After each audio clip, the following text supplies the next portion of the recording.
Hello, everybody, and welcome to the Stormkeep. My name is Paul, and I'm joined by, Hey, it's Daniel. Hey, it's Magog. and we have a special guest with us today, Carl, who has been on the podcast before when we talked about how to counter Idoneth Deepkin.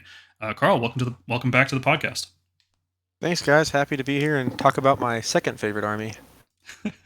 Well, it's a good time to have a second favorite army, especially this army as your second favorite army, because it is a very, very good army to have. So Yeah, they're looking real good. Today we are doing a review for Battletome Kharadron Overlords.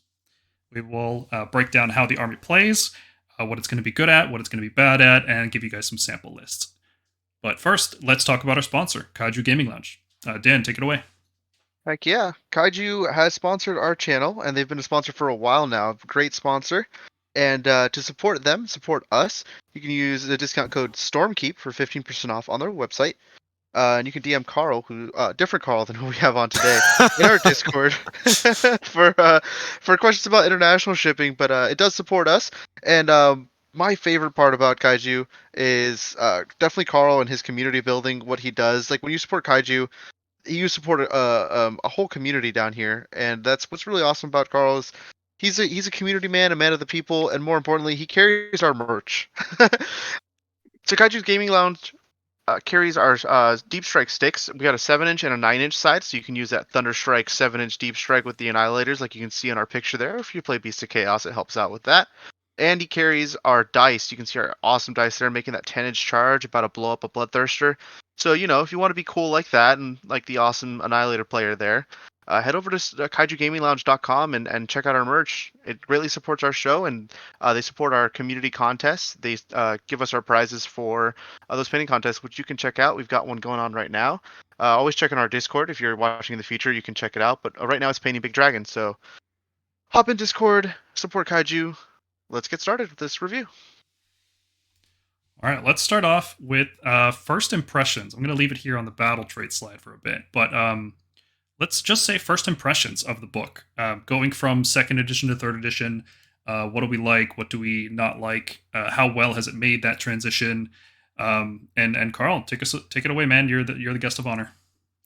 Yeah, so KO in second edition felt really, towards the tail end at least, sort of an army kind of lost in time. Still had a lot of rerolls, still had a lot of weird rules that didn't make a whole lot of sense, and overall just kind of felt like it was just on the cusp of something absolutely incredible. And this new book is, I think personally, is that incredibleness. Everything just seems more efficient, more easily conceived, and just better to follow along. I mean, the Thunder is going up to a 3-up save, individual models getting better, and everything just seems to work more in a more clockwork fashion. It went from being kind of a sort of a rundown clock to a well-oiled Rolex, and it's just an exciting book to play. Totally. They've really tried to give every unit in the book a specific thing that they can do, which has been a common theme for the last few Battletomes released, is that everything has a purpose. There's almost no useless units, and that's a breath of fresh air after the first year of third edition, where you had so many trash models that you just wouldn't see on the tabletop. Well, let's break down the battle traits for Kharadron Overlords. First up is embarking, and there's a lot of rules here, and we're not going to go through all of them. Needless to say, Kharadron Overlords can jump inside the boats. While they're in the boat, they get bonuses to their defenses. They get +1 save and -1 hit. And they move in the same way that the boat moves. So if the boat moves 12 inches, they're inside the boat, they move with it. If the boat runs, then the units inside count as running. So neither unit can shoot or charge. If the boat charges, then the unit inside charged, and so on. The one big downside here is that while you do still count as being on the battlefield, you can't contest objectives while you're embarked. And that is a huge deal for a low model count army to basically have, 2 models on an objective if you charge inside a boat. Well, so those boats usually count as 5 models. They've actually upgraded them and made them monsters. Oh, that's fantastic. Well, the gun haulers still only count as 2, right? Let me go ahead and check. Yeah, the gun haulers count as 2, and the frigates and the ironclads count as 5. Yeah, right. So in the movement phase, if a sky vessel has not moved, the unit inside can just pop out. And you can move after disembarking, which means at the start of your turn, you can say, well, I'm going to just get out of the boat, and then I'm going to move my little stunties, 4 inches usually, but some of them move faster, 12 inches. This is super clean. It makes it really, really easy to use these things without having the cheesiness of, let's say, disembarking after moving, because that opens up the door for all kinds of shenanigans. There is still a way to do that, though, which is part of the fun of the book, is that there are these cool command abilities that you can use to add even more fun mobility to these vessels. And the last thing I want to mention is that if a sky vessel is destroyed, you roll dice equal to the models inside, and each one is slain. But you get to choose which one's slain. So let's say you got 15 guys inside a boat. You roll 15 dice, and for each one, you pick the model that dies. Having that control means you can pretty much always guarantee your characters survive, unless you just roll like 15 ones. But that's, what are the odds of that? So this is actually it seems very simple, but the way that it is written is actually fairly complex, and a lot of people play this wrong, even kind of on larger tournaments. When you destroy the transport vessel that contains units, before you remove the vessel model, you have to disembark the units. You can't remove the vessel and then place the units in that cavity. So if you surround the boat and kill it, then you have to somehow place all of the units wholly within 3 inches of that vessel and more than 3 from enemy units, which means that it's actually the rolling of a dice to kill embarked models really only matters when the boat is killed with shooting. In combat, it's actually fairly hard to disembark safely. Yeah, you usually just die if you get surrounded. It's a huge downside. There is an engine work that you can take that you can just disembark within 3 inches of an enemy, and that actually will see play, I think, just because a lot of the engine works are kind of just okay. So just having that ability is nice every now and then. So if the boat is surrounded, so this is, again, it has to be wholly within 3 inches of the transport vessel, and the units that inside tend to be on 25 or 32 millimeter bases. So 3 inches is approximately 75 millimeters. So it's going to be very challenging for you to set your models up wholly within 3 inches if you're surrounded by models that have a larger base size. So even with the engine work, it may still be quite challenging to successfully set up models after a ship's been destroyed that's been carrying them. Yeah, you may not get everything, but it's better than getting nothing. That's true. So the two cool things that Kharadron do, instead of getting fancy spells or prayers or anything like that, they get a code, and the code is composed of an article, an amendment, and a footnote. The articles are just passive bonuses that affect your whole army. The amendments are once per turn effects, and the footnotes are once per game effects. And they're all varying strengths. There's no because it's passive, then it's weak. They're all pretty good, actually. The Code Write is a new model, and he can use a heroic action to gain another footnote or an amendment each turn. But that's of questioning value, let's say. Yeah, especially considering the other heroes in this army. The other cool thing this army does is they have special command abilities that can only be issued by admirals and by sky vessels to sky vessels. And we'll go over those after we talk about the code. So let's look at these articles. First up, Honor is Everything. You get a 4-up rally for all Kharadron units. So you can't rally back boats. Obviously, they're single.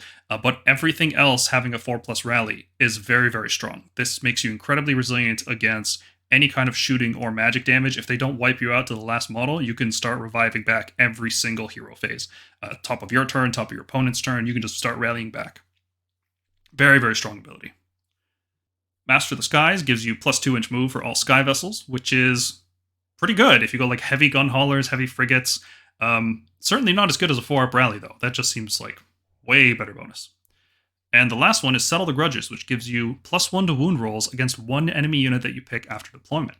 And despite the fact that this is only one enemy unit once per game, this is an incredibly powerful damage boost in an army that generally wounds on 3s and 4s. This is really, really strong and pretty much the default pick for every list. Like, you need a pretty good reason not to pick Settle the Grudges. The other pick is usually going to be Honor is Everything. One of these two will be in every list. And sometimes you'll have both, just because of how you can build this here. Now, it is important to kind of realize that we did lose Aether Gold. So, Settle the Grudges is sort of the replacement for losing that ability. It's a compensation prize. I think popping +1 whenever we won, it was pretty strong. Yeah, only L's get to do that now. Yeah. The training wheels. Looking at the amendments, you have Always Take What You're Owed, which each turn, one Arcanaut company can count as 2 models on objectives instead of 1. And you'd think that this would be a really good way to compensate for the fact that you have a low model count in the army and you have no way to revive units, and you're kind of just struggling to like contest objectives. You're still keeping them even while you're losing models. And this does combo pretty well with a 4-up rally. The problem with this is that Arcanaut Company generally aren't that great, and that you give up a really, really good thing coming up. So this one's not terrible. It's just, personally, I haven't found a build that wants to take this one yet. I think it's the melee build, because when we discuss command abilities, it'll come up, especially the ones on the Admiral War Scroll, that can make a vessel, I think, run, shoot, and charge. And so being able to run 2d6 combined with, I think a frigate moves, 14 inches? Correct me if I'm wrong, Carl. Yeah, it's either 14 or 12. I gotta. Yeah, 12. Yeah, so making a 12 and then 2d6, and then being able to shoot and then charge, especially charge if you want to run one of those Skyward and melee builds, is pretty strong. So yeah. But would you run a squad of Arcanaut Company inside that Zeppelin? I don't know. Oh no, I mean you could, because there's no point in doing it, but you could do it, and then later on in the game disembark them if you wanted to. Yeah, Arcanaut Company are just a weird unit to slot in right now. They take up too many spots in the boat. Yeah, that's it. They deploy and then they die. Hopefully, sometimes they sit back and hold your home objective. That's about it. And you can't shoot my characters with them around. That's true. Prosecute wars with all haste. Once per turn, a Kharadron unit can run 2d6. So this is great for any kind of melee focused unit, or sometimes you just want your boat to go super far, especially if you combine it with the Admiral ability to reroll runs and then run and shoot with the boat. This is a great little speed boost. The problem is when you're using it on a Zeppelin, that Zeppelin can run and shoot with the Admiral, but the unit inside the Zeppelin cannot run and shoot. It's just the boat that can do that. The last amendment is Trust to Your Guns, where once per turn you can reroll a single hit roll of 1 in the shooting phase. This is obviously very good when you're using a big gun, like if you have a great Sky Cannon on the Ironclad or something similar, being able to reroll. It's unfortunate that it's only a hit roll of 1. I wish it was every kind of hit roll, but any kind of damage boost is really nice. Consistency is the name of the game with this army. Just like how we're taking Settle the Grudges as the default pick, anything that can even slightly increase your reliability is a good thing in this army. And given that the other two are just kind of okay, this actually does end up being the default pick most of the time. Looking at the footnotes, these are all once per battle effects. There's no reward without risk. You can make a 3d6 charge with a Kharadron unit. This is also really cool. It gives you a huge speed boost. For example, you can move with a frigate, disembark a unit, and then 3d6 charge with it. That is very cool. This is deceptively good, I think. I don't think people are really expecting Kharadron to make 3d6 charges. I think they're mostly going to pick the other ones, but this one's really fun to use. For disembarking, you have to disembark at the start. If you use the command to disembark, which we'll discuss, you can't do that. Yep. Well, you can. If you use combat landing, then you can 3d6 charge the unit that. Oh yeah, if you charge with the boat, then yes, you can. Yes. Mm-hmm. There's no trading with some people. Once per battle, at the end of the enemy shooting phase, you can shoot with a unit that was attacked. So this one is controversial. People have really hot opinions on this one, because on one hand, you have to survive the entire shooting phase, and then it has to be a unit that was shot at. But it doesn't have to shoot at the unit that shot it. So let's say you shoot with some long strikes who have 30-inch range into a unit of Thunderers who have only 18-inch range. Obviously, the Thunderers won't be able to shoot back at the long strikes if they're outside that 18, but the Thunderers can just shoot anything else, like anything. Which, and given that almost every unit in this army that you want to shoot has a gun that is also pretty good, and is probably going to survive the shooting phase between some combination of all-out defense and other defensive abilities, this is really good. The targets are limited. There's all kinds of restrictions on it, but I think anything that deters people from shooting you is very strong. Yeah, I hate when people shoot my shooters before I can shoot them, so anything that lets me shoot you before you shoot me is great. Well, also, like, before you you can shoot shoot me the off. melee hammer that's in position, right? Like, I would be scared to have Or my engaging fulminator me. near this thing and shoot the thunders. Like, I would not do that. So it sort of acts like a melee, like a sort of shooting defense. Like, you don't want to shoot them if you have a melee hammer nearby. Yep. Right. But if you are going to shoot them, you have to make sure you kill them all the way down to the last. You don't want anything surviving. You don't want to split your shots. You don't want to give them opportunities to use this. And then for some players, they're just going to view this as, oh, well, if my opponent's playing around it, I just get no value from it, so I'll just take something else. But I think that's the wrong way of looking at it. It's if you don't have this, people won't be able to play around it. You know what I mean? It's like it's a mind game kind of thing, and there's value in that. Which it covers a potential weakness. I mean, the idea is you kind of want to build a take-all-comers list that addresses the weaknesses of the army before they arise, so that when they do, you're prepared. And this is a great way to say, okay, you want to shoot my Thunderers, my 3-up save Thunderers in a Thunder-heavy build, then your opponent has to make a decision. You don't make any decision. You just sit there with your build. And they got anything that make your opponent make additional decisions. It's a great, great addition to the army. Yeah, and if those shooting attacks fail at all to kill that unit, then hey, you made the gamble and you won it. Then I rally back on a 4-up. Yep. And the last footnote is, without our ships, we are not. Once per battle, a sky vessel can receive 2 commands in a phase, which is very, very, very particular combinations can exist with this. We'll kind of talk about the Iron Sky command abilities, and then we'll come back to this one. But I think this one's okay. If you're going after a very specific combo, it's a good footnote to have. It's just a generically good one. Mm-hmm. Let's take a look at Iron Sky command abilities. So these have to be issued by a sky vessel or an admiral, and only sky vessels can receive these. But all 3 of these are very, very cool. Some of these used to be things that the army could just do. Now they cost command points, which, that sucks. But they're all still very, very strong. If you just ignore the context of what it used to be and you look at it with fresh eyes in 3rd edition, these are all incredibly powerful abilities. The first one here is combat landing. At the end of the movement phase, a sky vessel can immediately disembark the unit inside.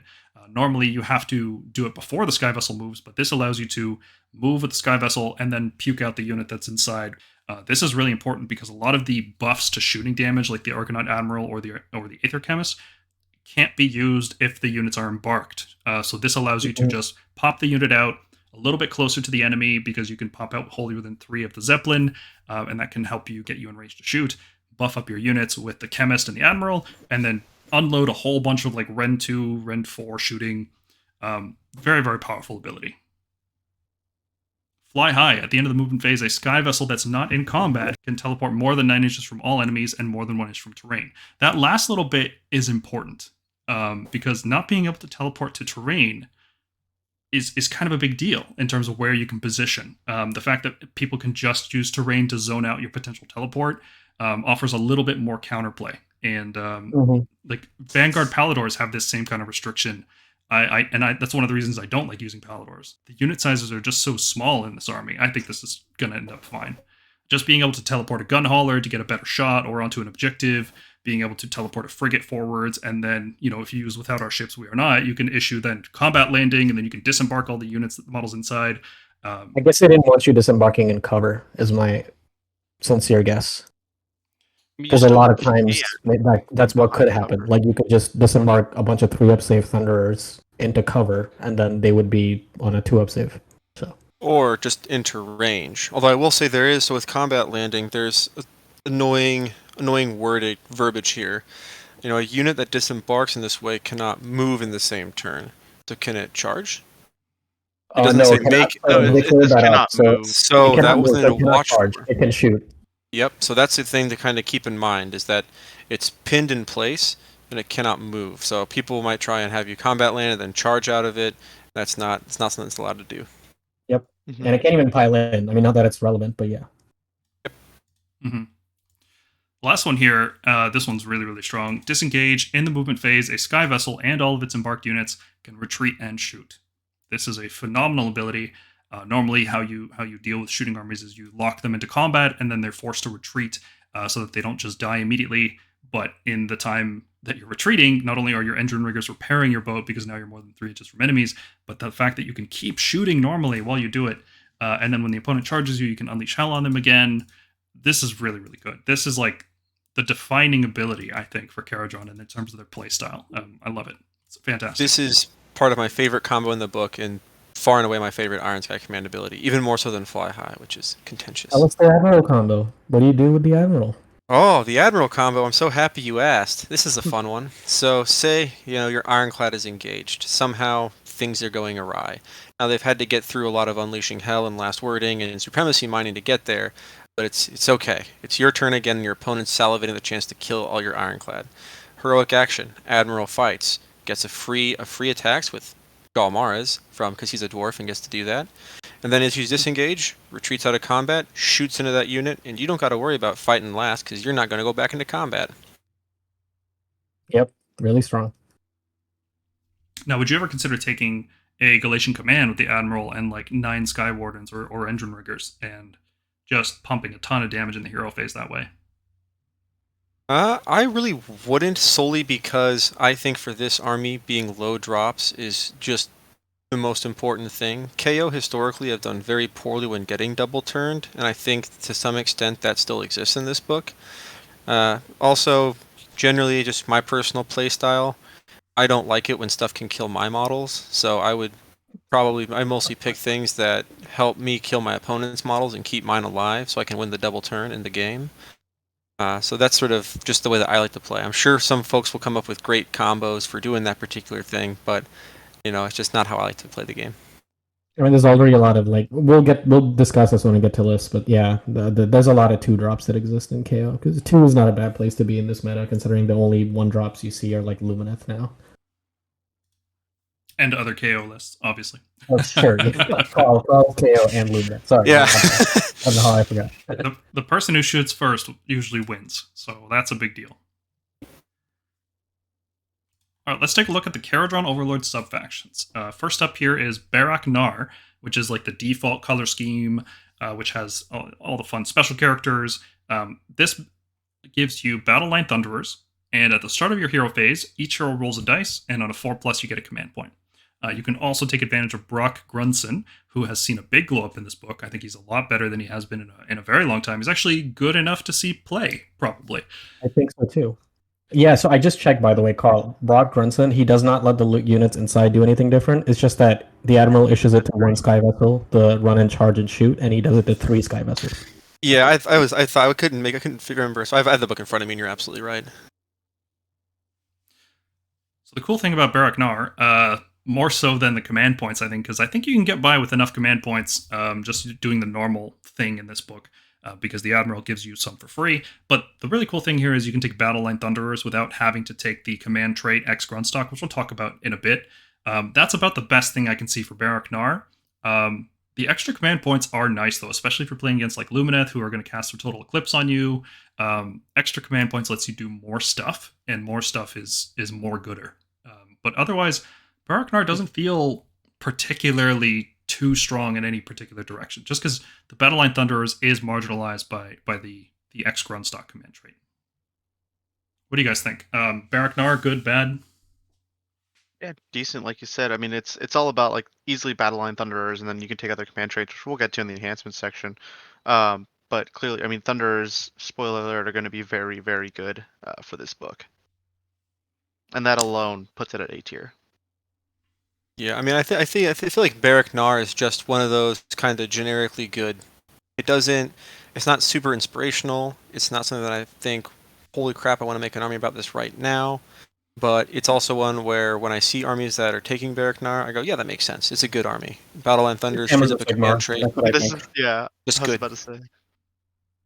Also, this army is command point heavy. Like, you want to be using a lot of commands generally. So, like, the extra command points really do help, considering you have like those sky command abilities or whatever. Yeah. Barak-Zilfin lets you pick 1 additional Great Engine work, and it also gives you Battle Line Frigates. This is really, really nice for list construction purposes. Let's say you go, your general is X Grundstock, so you can have Battle Line Gun Haulers and Thunderers, and then you bring 2 frigates and you stuff them full of Thunderers. That's all your battle line slots filled. Beautiful. Yeah, Barak-Zilfin, just in terms of list construction, gets an A-tier ranking. It's good. Not as good as our next 2, but I quite like it. You guys have any thoughts about Zilfin in particular before we move on? No, I mean, I think you're right. Yeah, similar to Barak-Nar, it's just a decent, like, you're not going to go wrong picking it. but there's some pretty spicy stuff you can do in the next two.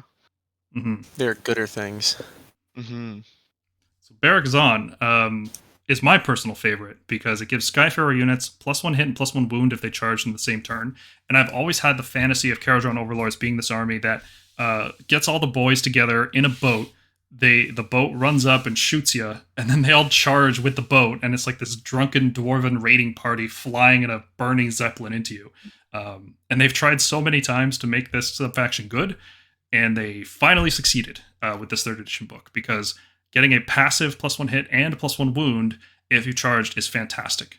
This army in particular has a lot of units that are going to be hitting in melee on 3s and 3s, like the Sky Wardens, which are also battle line in the subfaction, so you can double reinforce them, get a big unit of 9, and then they're all hitting and wounding on 2s with good rend and good damage. Fantastic subfaction. What's not to love? It does the thing. It does what it says on the tin. It says you're going to take guys that hang out in boats, disembark and fight first, or just stay in the boats and fight. Let's make them better for you. It's great. Yeah, I think it's awesome that KO can really open up this melee style.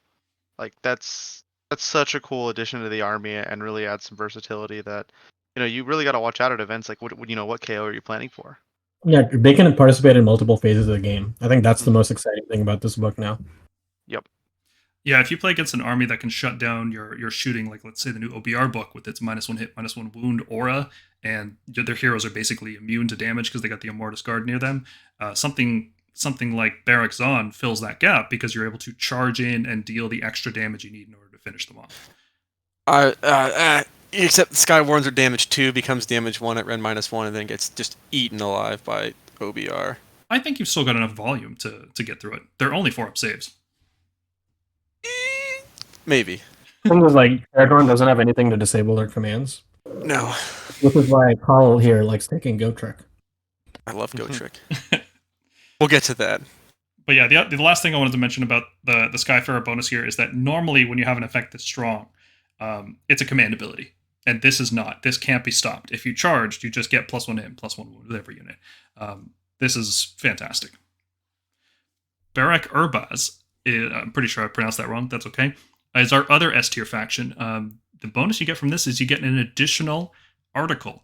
It has to be a different article, but if you want to recap, the articles are a 4-up rally, +2 move on all the boats, or settle the grudges for +1 to wound. Now, basically what you'll do with this every time is you'll take the 4-up rally, and you'll take the +1 to wound once per game against a unit. The fact that you get battle line gun haulers is cool too. I'm a big fan of just swarming chariot style units, just MSU style. But really you're doing it so that you can have a 4-up rally and +1 to wound at the same time. Fantastic bonus. Having Thunderers at peak shooting damage while also having a 4-up rally is very, very strong. That's it. That's all I got. I mean, it's just so clearly good. Like because of those, like it's the articles they picked, right? And they know like this is what you're gonna do, right? Like you're not really gonna pick the 2-inch move. It's kind of nice, but it's like, come on, 4-up rally. Well, you might with that many gun haulers, you might consider taking it. Well, okay, if you're gonna do the actual gun game, hauler though. thing. Well, the gun haulers once per game can just go additional 6. Yeah, and now it's 8. 20 versus 18 inches. I mean, sure. Yeah, it's not a huge difference. But what I really like about this design is that you get a very, very powerful effect, but then you also get a battle line option. And those can be totally different lists, right? Like you can make a Barak-Urbaz list that leans into the MSU gun hauler style, or you can make one that leans into just having the best Thunderers that you can get on the table. Even if the gun hauler spam isn't like super strong, I just love that it's an option. I really like subfactions like this. And it's not that it's bad. I mean, all the boats are very, very competitive now. I don't think there's a single bad boat amongst the 3. Mm-hmm. Especially when you put a Lord Ordinator near them, and they all get +1 hit. The Lord Nader's a good friend of the dwarves. Barak Mornar is a little bit weird. Each time an enemy unit issues a command within 12 inches, on a 5-up it's not received. You still spend the point and everything. There's other abilities like this in the game. I don't know how strong this is. Like, I don't know... Because of the fact that it issues a command, you can just have a hero behind the unit you're shooting issue the command out of your 12-inch range. And then it's kind of negated. Like this happens to me when I'm playing against Nighthaunt and they have Lady Olander, and she has a very, very similar ability if a unit issues a command within 12 inches. And you just play around it by keeping a hero just slightly out of range, issue the command to the unit, and boom, it's just ignored. Even when you can't like do that, it's just on a 5-up, like a 1 in 3 chance of not receiving the command. And even then, how strong is that command? Sometimes you'll roll that 5-up when they're trying to do like a rally for one model or something stupid. You know, like it's very differing value. Yeah, the army is designed to reward you for being in close combat and just sort of making sure that every time your opponent issues a command, they lose it a third of the time. But if you're already doing that, Barak-Zon just lets you kill them all the time. That's generally better. Yeah, it turns out damage is the best CC. Mm-hmm. Damage is utility. This subfaction also includes Drecky Flint. If you want to use him, you'll probably want to play the subfaction. That way you get the most out of his abilities, because he does make one of the Barak Mornar frigates into his flagship, which is neat. It's not a big enough bonus, really, so you can just use Drecky Flint in any subfaction if you want to use him. The last subfaction is Barak-Thryng. The Kharadron players are going to be mad at me. This is probably my favorite design one, because it gives you a prayer for an allied Dwarden priest, which is the coolest thing ever to get almost like an enhancement type effect for an allied unit. I really like that design. And it's a good prayer, too. It's called Rune of Ancestral Guidance. It chants on a 3 or more, and it has a range of 16 inches. You get to pick an Arcanaut Company unit or a Thunderer unit, and they gain hit 6 mortals until your next hero phase, which is a tremendous damage increase. This army doesn't do the most amount of mortal wounds, especially with shooting. It doesn't have any like long strikes. They can just randomly ping mortal wounds on things. Blessing a unit of 15 Thunderers in an Ironclad, or even just 10 models inside a frigate, because unlike many other abilities, this doesn't specify you have to be disembarked. Yeah, that's awesome. And then if that priest happens to be, let's say, a Rune Master from Fire Slayers, he also generates a command point if he's near your general. And this army loves command points. Yeah, the problem is that you could just have more units. the priest also can't ride in the boat, so he'll do it like turn 1 and be out of range probably. Yeah, the fact that you can only do this once per turn means you can't even bring like 2 priests and have them bless 2 different boats. It seems really cool on paper, but in practice, it's not very cool.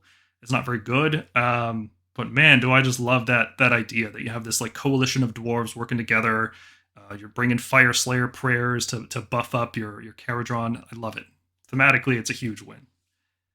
And, we have it as a C tier, but this book is just so good. I mean, these are all, I think pretty much every subfaction here is extremely reasonable. And I think, there was an Adepticon list that went 4-1 with Barak-Thryng, just because the book is so solidly built. All of these subfactions seem as though they just add bonuses. They don't detract from what you want to do with the book. Yeah, Barak-Thryng is better than every storm host. Like straight up. Yeah, it's not like an Annals of the Heldenhammer situation. It's just, they're all good. It's just relative to each other are what these rankings are. Yeah, for our ranking, C tier is like competitive, right? Like whenever we do our review structure, C tier is still competitive, and Barak-Thryng definitely. I mean, it's proved it before, and definitely shows it here. Yeah, it's just not the most efficient choice. That's all. There's downsides. There's it's fine though. Looking at enhancements, we're not going to go through every single one for the sake of having a quicker review, but let's look at our favorites here. I've made a short list. If you guys can think of any others, feel free to let me know. The major one for command traits is obviously X Grundstock, which makes all Grundstock keyword units become battle line, which is the Thunderers and the Gunhaulers. If it just did that, it would be an amazing command trait, but then it also allows you to issue a unit to a Grundstock unit for free each turn, which is fantastic. Not only does this give you basically a free command point every turn, it also gets around things that try to mess with your command points, like Total Eclipse from Lumineth. Really, really helpful against that. This, I think, is the best command trait in the book, and you have to have a very good reason not to use it. Yeah, you see some people taking Stormcaller, which is that reroll and he dies from the Navigator, but this one, if you're not already, if you already have Grundstock, Thunderers at least being battle line, this is definitely the best one head and shoulders, because Thunderers are just so good in this book. The only only other one I'd like to kind of bring up is that Cunning Fleet Master. So at the end of the enemy movement phase, you pick one friendly sky vessel within 12 inches of the general and more than 12 inches from all enemy units. That sky vessel can make a normal move.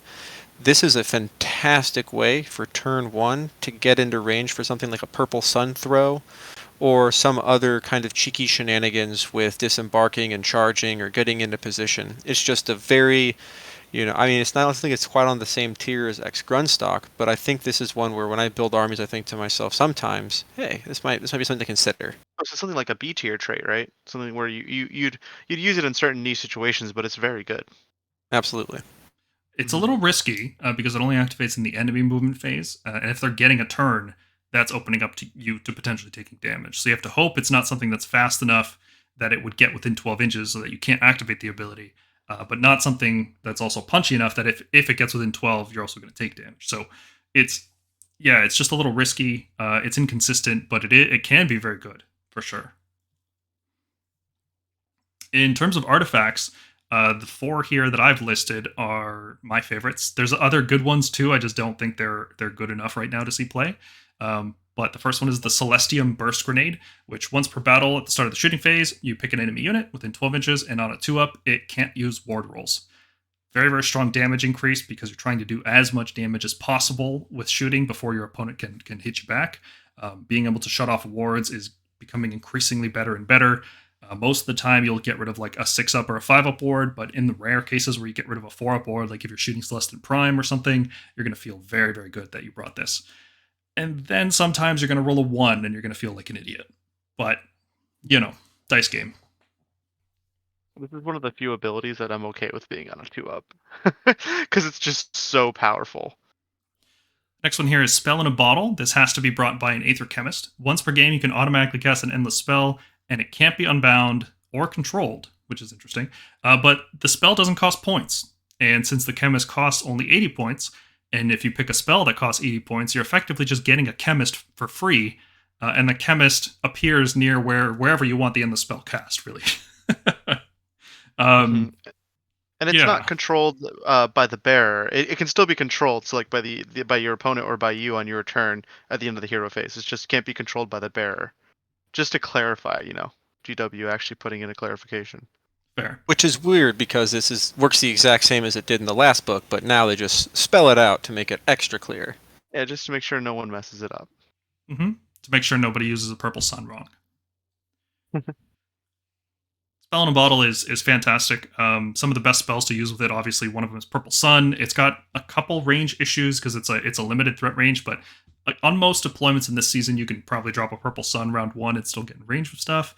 The other big one I'd say is the Endless Bridge, or the Soul Scream Bridge, which allows you all kinds of teleporting shenanigans, like teleporting a Zeppelin and then everything inside is teleporting with it, or just teleporting a unit and then using a 3d6 charge after that.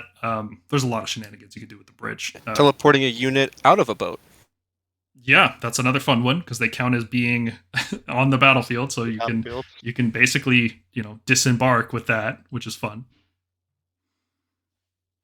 Are there any other endless spells you consider using, Carl? I mean, the thing is, when you're kind of with you have Cunning Fleet Master, you can start to think about things like Horrorghast, things that'll just kind of come out and just be sort of just kind of situationally useful. But I'm a pretty simple guy. I don't like to think super hard, so for me, I see Spell in a Bottle. It's a Soul Scream Bridge, comes with a free Chemist, and the Chemist can Tunnel Master to get next to the guys to give them additional juice. And then I can fly the Ironclad high, and the Admiral can give those guys additional juice. And then I can dare my opponent to do something about it. It works out pretty well. Yep. 15 Thunderers, 4-up rally. Yep. It's good stuff. And if they shoot you, you can shoot them back. I sure can. Yeah, it's crazy value in this book, my god. Yeah. Yep. At the time And of recording, you're at -1 to hit to the Thunders. If the Thunder is unleashed hell, you're -1 to hit. If you're within 3 inches of the Chemist, still -1 to hit.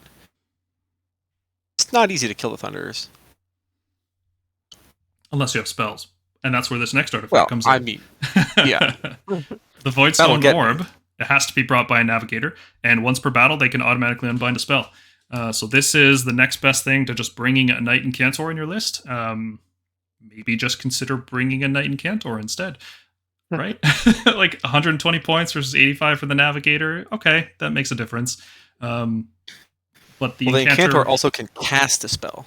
Yeah, they can cast Mystic Shield in particular, which is Perfect. very good on this army. Yeah. But still, this is a strong artifact. Sometimes you just want to use Kharadron units. You don't want to bring allies. Sometimes you want them riding around in the boat. And if you're going to bring a Navigator anyway, sometimes this one is just the one you pick, right? It's a good artifact. And the last one worth mentioning is the Arcane Tome. After the errata, you do not get to learn any spells, which is so unfortunate because Kharadron have the best spell lore in the game. But you can still become a wizard, you can still unbind spells, and you can still cast Mystic Shield. So all of these are still very good effects and worth considering bringing the Arcane Tome. Okay, Kharadron know the best spell in the game. Gun. Yeah. I cast Gun. Mm-hmm. And if that didn't work, I cast actually, Bigger it's the Gun. realm spell. Yeah, the Realm spell, that's true. Yeah, The realm so no spell, yeah. shooting. So even I've- more range damage. I've literally still never know it. seen or used the realm spell. They still know the realm spell, just saying. Yep.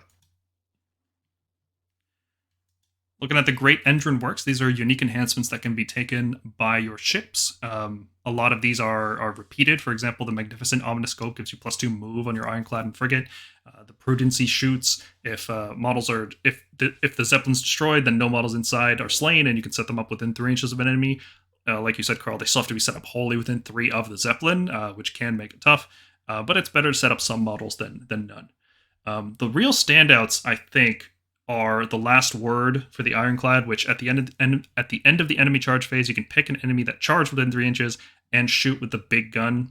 And that's after you unleash hell as well, so that's a tremendous amount of damage going out. And Supremacy Mine. And the Supremacy Mine as well, yep, which is really, really good. Another good one for the Ironclad, I don't think it's going to see as much play, but after charging with the Ironclad, you can roll dice equal to the charge roll, and each 4-up is a mortal wound to an enemy within 1 inch. This one's solid if you take the 3d6 ability to charge with the Ironclad, which helps with its mobility, frankly, because it's the slower of all the boats, because it's so big. But being able to just put more mortal wounds into something is pretty helpful. Damage is utility. But the last word is just so good on the defense, and that's probably better than just doing more damage. But yeah, I can see both seeing play. I mean, yeah, it's a fun effect. It's just that people can hurt me when I'm in combat with them, and I'd prefer them to not do that. And the last word incentivizes them to not get in combat with me so that I can continue to hurt them. So... Frigates are kind of lackluster in terms of Endrin Works. I think a lot of people are actually going to end up taking the +2 move or the Prudency shoots just because there's no other real better options. Especially if you're going like Barak-Zilfin and you bring 2 frigates and you got to bring 2 of these Endrin Works, you might as well take extra move, I guess, or some kind of protection against dying. The Gun Hauler has really, really good ones. It's a shame that they're so hard to get because one of them is you get to add 2d3 to your movement, but you suffer a mortal wound if you roll doubles, whatever, it's not a big deal. You're just basically adding 2d3 to your movement, which is like getting an extra d6 of movement every turn, but more reliable. And that's really good when you consider the pass-over mortal wounds that gun haulers do and that they want to get engaged. Really, really strong ability. Yeah, and there's a couple units that'll heal the boats anyway, which is nice. And the last one here is the Coalbeard's Collapsible Compartments for the gun hauler. It allows the gun hauler to become a 6-model embark, which is pretty cool. You can carry in a squad of reinforced Skywardens or reinforced Endrin Riggers, or like 5 Thunderers and a hero to support them. You get like a mini little frigate. And frankly, I wish the book had more of this. I wish you could just have like 5 different gun haulers with mini squads inside each of them instead of having to load up in the bigger boats. Kind of a missed opportunity, in my opinion. All right, let's talk about the units. On screen here is a tier list summary. Rather than going through each unit individually, for the sake of a quick review, we're just going to go through probably the S tier, A tier, and B tier units. We'll talk about them, and we'll give our thoughts on why they're in the tier that we've selected. So starting us off, I'm going to say the Archanaut Frigate is an S tier unit. It loads up exactly the right amount of Grundstock Thunderers, which is 10 to 15. Sometimes you want 15, sometimes you want 10. The fact that it could be battle line in Barak-Zilfin makes it really, really efficient for list building purposes. You can have a frigate with 10 Thunderers and then 2 heroes inside, and that feels really good. You can also pop in 9 Skywardens or 9 Endrin Riggers if they're battle line and double reinforced, and good damage, good movement, good points ratio. If it charges, it gets strike first, which allows you to fight with the boat and then fight with the units inside. Just all around, the frigate is just a baller in this edition. Really, really upgraded from the previous book. So the frigate, what ends up happening is it's kind of complicated. The frigate gives the strike first to units that disembark from the frigate. So the frigate itself does not fight first. What it does do is it does ramming damage, which brackets starting at 8 on a 4-up is 1 mortal wound. And then after completing the charge move and resolving the damage, you can choose any friendly unit embarked in the frigate to disembark, and then that counts as having made a charge move and gives that unit the strike first ability. It's a lot of text. Super good. Super good, yeah. It's like it rams you with mortal wounds, and then the guys inside get out and fight first. So, and then the frigate fights right after. So it's like 2 activations, really. Pretty spooky with the Sky Wardens. Oh yeah, or any heroes, really, right? Because it's all units, I think. Yeah, so it's all units. It does kind of raise the question, though, of the frigate itself is going to be 6 attacks, 4s, no rend 1 damage. Just who cares? Just fight with the guys inside. Yeah, keep them safe. Keep them tucked away in the boat. Yep, makes sense. I think it's so that you can contest objectives. Yeah. With like a GC or something, yeah. Makes sense. Yeah, very, very strong unit. We can compare that to the Arcanaut Ironclad, which I think is also an S tier unit. They kind of fit in different lists. I don't think there's many times where you want to run frigates and ironclads together because they're both very expensive, and you want to be stuffing these full of models. Where the frigate can stuff in 10 models, 10 Thunderers, the ironclad is really good because you can stuff in a double reinforced unit of Thunderers or 15. 15 models are obviously a lot more wounds to chew through, which makes it more likely that you'll survive with at least 1 model so that you can start rallying back every single turn. Except you can't rally in the boat. You can't rally in the boat? Why not? Yeah. So there's some shenanigans how the rally thing is worded, where there was a lot of discussion about being able to issue and receive the rally command whilst in the boat. So that's something to keep on your radar. I'm not entirely sure which side I come down on because I don't put my Thunders in the boat, but that just something to think about. I'm going to assume that you can. Rules. Definitely can. But if that's wrong, I don't think it changes my evaluation of the Yeah, I think you probably can. I don't remember why people were getting all fired up about it. Yeah, I don't It kind of think being on the about it. battlefield. If they embarked, like if you had 15 Thunderers and they embarked and you shot them down to like 6, I think and it's they about embarked in adding a the models. collapsible compartment. It's about adding the models to the unit. Since they're embarked, you can't have it be where they're So then being it makes added it an only already within existing 1 unit? inch. Okay. So it's impossible to add the models back to the unit since they're not physical presence for you to maintain the specific rally requirements. But I don't think that's true because That's embarking says you still count as being on the battlefield. yeah, they count Right, as again. being, yeah. This is just sort of, I have no problem with people rallying while It's in like the really boat. technical language where technically a Raw would have to place the model next to the boat. Which Not is on then not in coherency.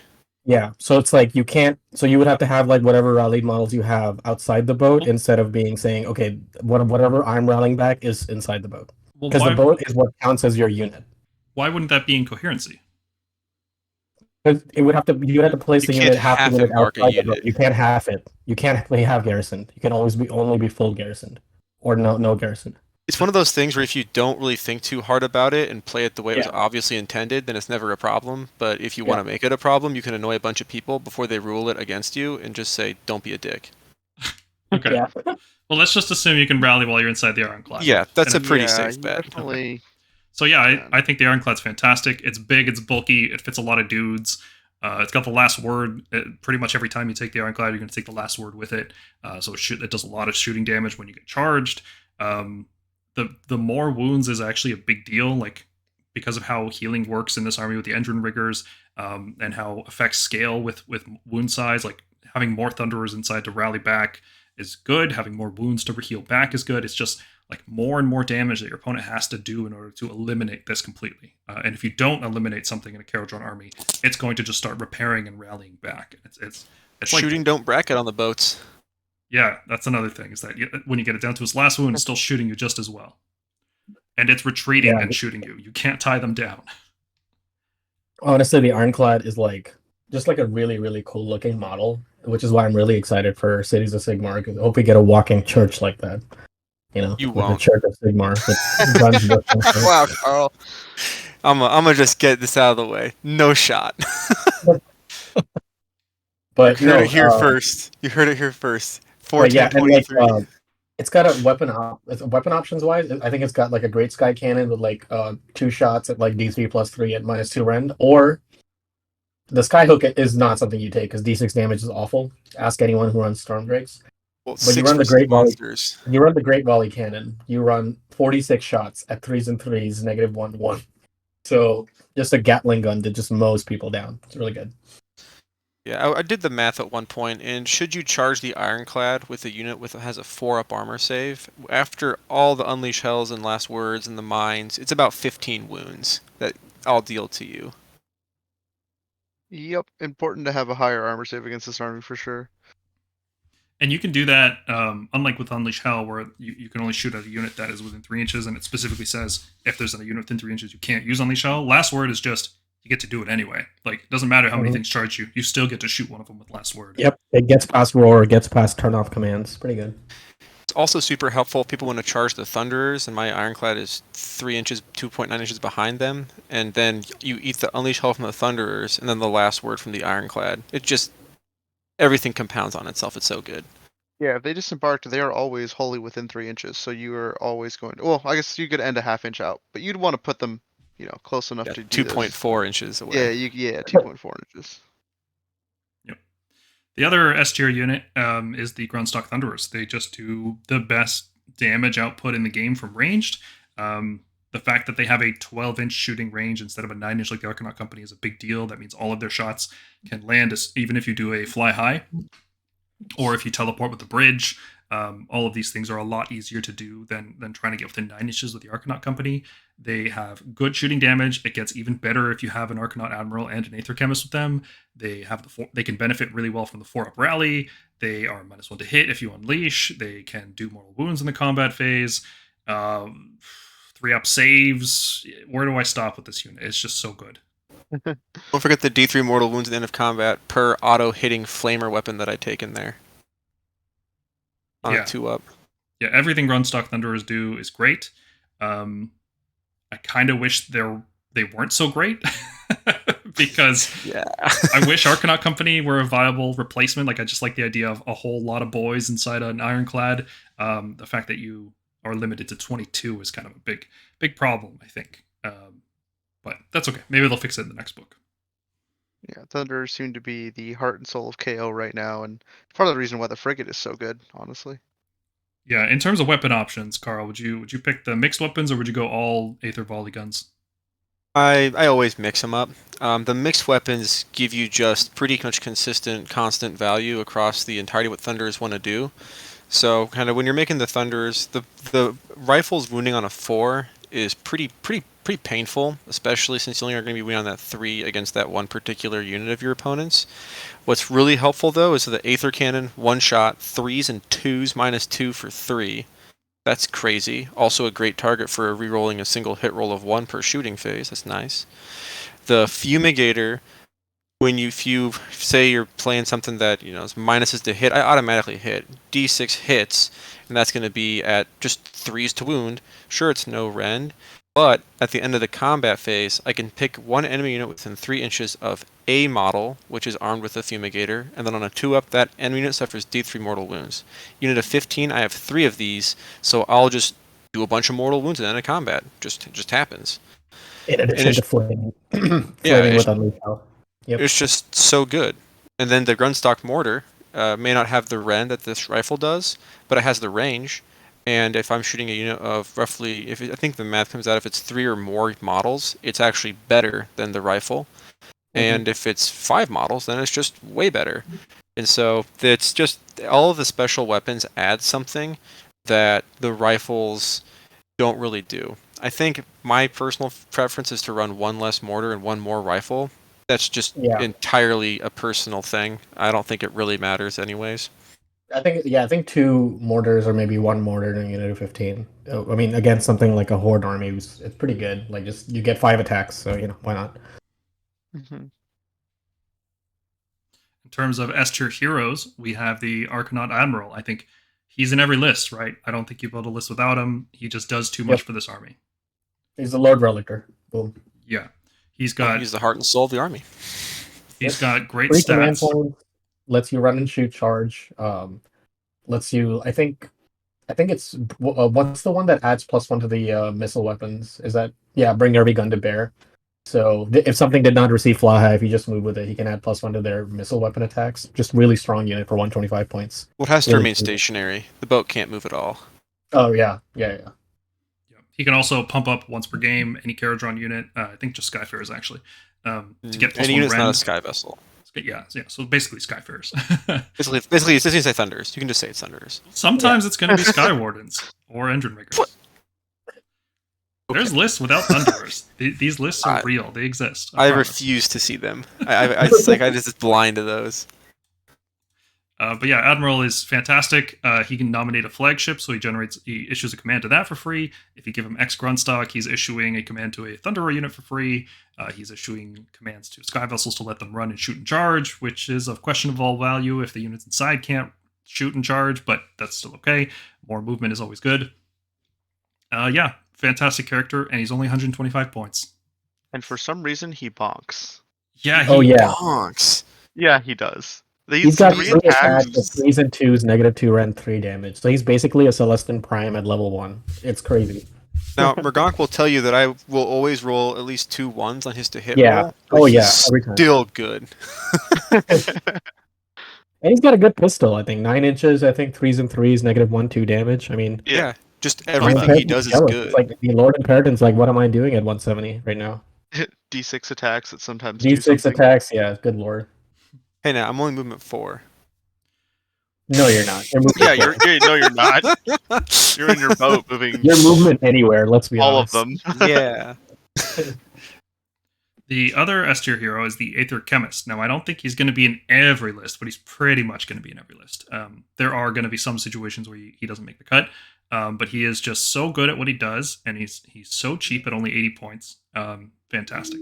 So he has 2 main things. The first one is that in the shooting phase, he can pick a unit that's not embarked that's near him and give it +1 rend, which is how you get up to rend 2, rend 3 with Thunderers. And until they release an FAQ, or sorry, an errata, I should say, you were able to stack these effects. So you're able to get No, up to, like, they rend- released it day 0 Yeah, FAQ. they did. Yeah. It was pre-book release, actually. Yeah. Oh, yeah. Day -7 FAQ. Yeah. So that was fun, but no, you just get +1 rend for a unit. So if you have 2x10 Thunderers and 2 frigates, you can bring 2 chemists along, and both of them get bonus rend, which is fun. But the chemist can't be embarked either, so it gets kind of frustrating to navigate if you're trying to combat disembark stuff or Well, you combat Fling land them one around. unit, and then you just tunnel master the other chemist. bingo, bango. Yep, that's what you do. The other thing the chemist does is he uses the spell in the bottle, which usually costs as many points as the chemist. So, like you were saying, Carl, you just get a chemist for free if you want to bring in the spell. And, Complimentary chemist. yeah, So good. and he can use the bottle even while he's embarked, which is awesome. So you can, if you're very greedy, you can move up inside a boat and then at the top of the next turn, drop a spell from there. And he also makes your opponent -1 to hit. Yep. Within 3, yep. Protects Yeah. the boat really well. Yep. Yep, because everything is considered to have the exact same footprint as the boat. So anybody attacking anything within the boat in melee is going to be -1 hit. See, this is the reason you don't want to be running. Well, he can't be embarked. The chemist can't be that are not embarked. embarked. Oh, Yeah, the chemist Yeah, can't be yeah. embarked. Friendly units Yeah. are not embarked. Anything Yeah, he busts with Ren has to be disembarked, and he has to be disembarked. Yeah, So- he comes out of the boat and stands very close behind the Thunders. right. He Um, doesn't have to be. Oh no, he does have to be disembarked. Yeah. He just has to be disembarked. That's what it is. Yep. Yeah. The main thing with him is like this is why you don't want to be running offensive spells if you run a spell in a bottle, is because previously KO used to have like a hero phase, pre-game move based on like who went first or whatever. They could decide to move up in your face. The chemist could deploy like an offensive spell like Warp Lightning Vortex or Purple Sun near you. But now that any offensive spell that you're going to be doing is probably going to be turn 2, it's better to just use something like Soul Scream Bridge, like Carl mentioned. Yeah, old Zilfin had the hero phase move, so you would move, chemist would chuck the thing, and then the movement phase, you just book it out of dodge. Yeah, there's no more reserves, there's no more teleports, aside from Tunnel Master, but there's no way to do it before casting a spell. I know. Despite all those problems, he's still an S tier unit. He will be. Oh, Yeah. well, now he's free. Yeah, he's basically free. Yeah, at the He's time of literally recording. Yeah, just in case 0 the point battle's units are cool. S tier by default. Yeah. Looking at the A tier, I've put in here the Grunstock Gunhauler. I'm a big fan of it. I think it's got for its points, it's got a great mix of speed, durability, damage, shooting, and the fact that it can teleport every turn with fly high if you need it to. I love it as a little support piece. I also think that it it might not be the best choice, but you can just run them as a battle line swarm. Slap a Lordinator near it to give them all +1 hit and just have a grand old time. Gunhauler is like the Stormcast Chariot. Very, very comparable and very, very good. The fact that it also gives a 6-up board to the Frigate and the Ironclad if they're nearby is just icing on the cake. I really like mine in my Fire Slayers list. They make really good allies for 170. 10 wounds on a 3-up save. They're fairly reliable. The guns come bristling at 24 inches and 12 inches, 2 damage or like D3 +1 damage at long range. They come with bomb racks. They can once per game move 16, so you can do Desecrate with them really easily for some quick battle tactics. Yeah, they're just solid artillery units. Mm-hmm. A pair of these guys make for fantastic allies. Mm-hmm. I think Sky Wardens are definitely an A-tier unit. They're, if you're playing Barak-Zon, I think they can replace Thunderers as your primary shooting hammer. Not because they do the same shooting damage that Thunderers can do, but just because you can bring a lot of them and they have a high volume of attacks. I think it's like 3 shots per model. So if you bring, let's say, 2 double reinforced squads, that's 27 shots, 54 shots total, and you can buff both of those up with a Khemist or an Admiral, and that's a lot of shooting power. I think they're great, but they're a little more niche than Thunderers. Thunderers are easy to just slap into any list. Sky Wardens, you have to really carefully build your list around, probably playing Barak-Zon. But if you're playing Barak-Zon, they can charge in and then hit on 2s with 3 attacks a model. So they're just a fantastic, just coup de grace unit. They're going to finish something off. They're obviously not as high model count or wound count as the Thunderers, which makes them riskier. Much riskier playstyle. If you take damage, it's really going to hurt. You really have to make sure whatever you hit doesn't get back up and can't fight you back. But yeah, if you can get around all that, Sky Wardens are fantastic. Even if you don't stick them in a boat, you just have like a squad of 3 flying around playing, harassing flanks. Your opponent has to deal with them because they actually do good damage. They're just everything's just good. Everything in this book is just good. You have 3 Sky Wardens in Zon. You use grapnel launchers to be 9 inches away from something. You 3d6 charge them into a GC. That's just a dead GC. End of combat phase. If they don't kill them back on a 2-up, you pick an enemy unit, D3 mortal wounds, and now my Sky Warden's not in combat. That's just on the War Scroll. I didn't mean... Yeah, this just happens. Yeah, the fact that they're a flying charging unit with a small footprint. Imagine if Grand Hammers could fly, and that's pretty much what we're dealing with here. So you can run them small squads, you can run them in squads of 6, you can run them double reinforced if you're playing Barak-Zon. All of these are viable ways to use the Sky Wardens, but they're just not as efficient as Thunderers at the same role. They're a little more niche than that, so they're getting stuck in the A tier. God, I love time charges. Being able to just pull back 12 inches away. It's so good because they're only 130 points for 3. Yeah, it's just annoying. It's so annoying for your opponent to deal with. But not as annoying as Endrinmaster. But they're fragile. More annoying. 6 wounds. Oh my god. So 4-up save too. Yeah, like Thunder. You gonna shoot the Wardens, or are you gonna shoot the? I mean, this army, this whole book is just everything. It's like, well, this could be kind of fragile, but then it's just the sum of the parts. I mean, you're gonna shoot the Endrinmaster and ignore the frigates, the Ironclad, the Thunderers, the Admiral. It's a target saturation that shoots you back really hard and really fast. And that if you ignore or get doubled by, it's just there's not much counterplay available. Mm-hmm. Because shooting is high skill, requires a lot of careful. There's a lot of downsides to shooting. Your opponents can't fight you back. You just die. It's great fun. Before we move on, I forgot to mention, what gun do you like on the Gunhauler? I think it's always got to be the Sky Cannon now. I used to be a big drill cannon guy, but I think now with the Sky Cannon being D3+1 at a 24-inch range, and then the shrapnel being a fixed number of attacks, you just want to drive by. Gunhauler moves 12, you can make it move +6 inches, so especially when GC goes away, these little guys can just drive by Galician champions. I mean, you show up, you hit them with, it's going to be, what, like 6 attacks at basically 3s and 3s -1 for 2, and then you can charge with a bombing. I mean, it's just, they're so good, and then if they die, you go, okay, and you move on with your day, because it's 170 points that has to be dealt with, or it'll just be the most annoying thing for your opponent to deal with. Yep. How about Sky Wardens? How would you equip them? I think it depends. I think if it's a unit of 3 or 6, you go Grapnel and Sky Pikes. I think if it's a unit of 9, that really won't be able to fit within the Grapnel launcher's footprint because it has to be wholly within 3 inches of a particular point, so it's kind of a pain. And, really you're taking them for the fighting in close combat. You don't really take them for the drill launchers or anything like that. So I think you just go maximum close combat and let it rip. So the Sky Pikes then. Oh yeah, 2-inch reach. Yep, agreed. All right, then let's talk about the Endrinriggers because they seem like they're similar to the Sky Wardens, but in terms of battlefield role, they're quite different. Endrinriggers' main feature is that they repair the boats, right? And this repair is at the end of any phase. This could be at the end of enemy hero phase after they cast a bunch of spells at you, or it could be at the end of the shooting phase after they shoot you, or it could just be in your turn, right? Because it's once per turn, it's not once per round. So you can heal in your turn, you can heal the enemy turn. And each Endrinrigger rolls a dice, and on a 4-up you heal a wound, and on a 6+ you heal 2 wounds. And this can be boosted further if you have an Endrinmaster in Dirigible Suit who adds 1 to that roll, which means then you're healing on a 3-up and healing 2 wounds on a 5-up. That's just a buttload of healing. If you bring 3, 6, 9, 12 of these guys, unless your boat is destroyed in a single phase, it's going to heal a lot of wounds. This is a tremendous amount of healing. And then, on top of that... they fight. And they fight. And they fight good. They've got these Ren 2 saws that pack a real punch. And we'll show you guys a list coming up here with Barak-Nar using Barak-Zilfin and I think how many... I don't remember how many Endrinriggers we stuffed in there, but it was a lot. And when they all get +1 attack with these Ren 2 saws, it gets pretty nasty.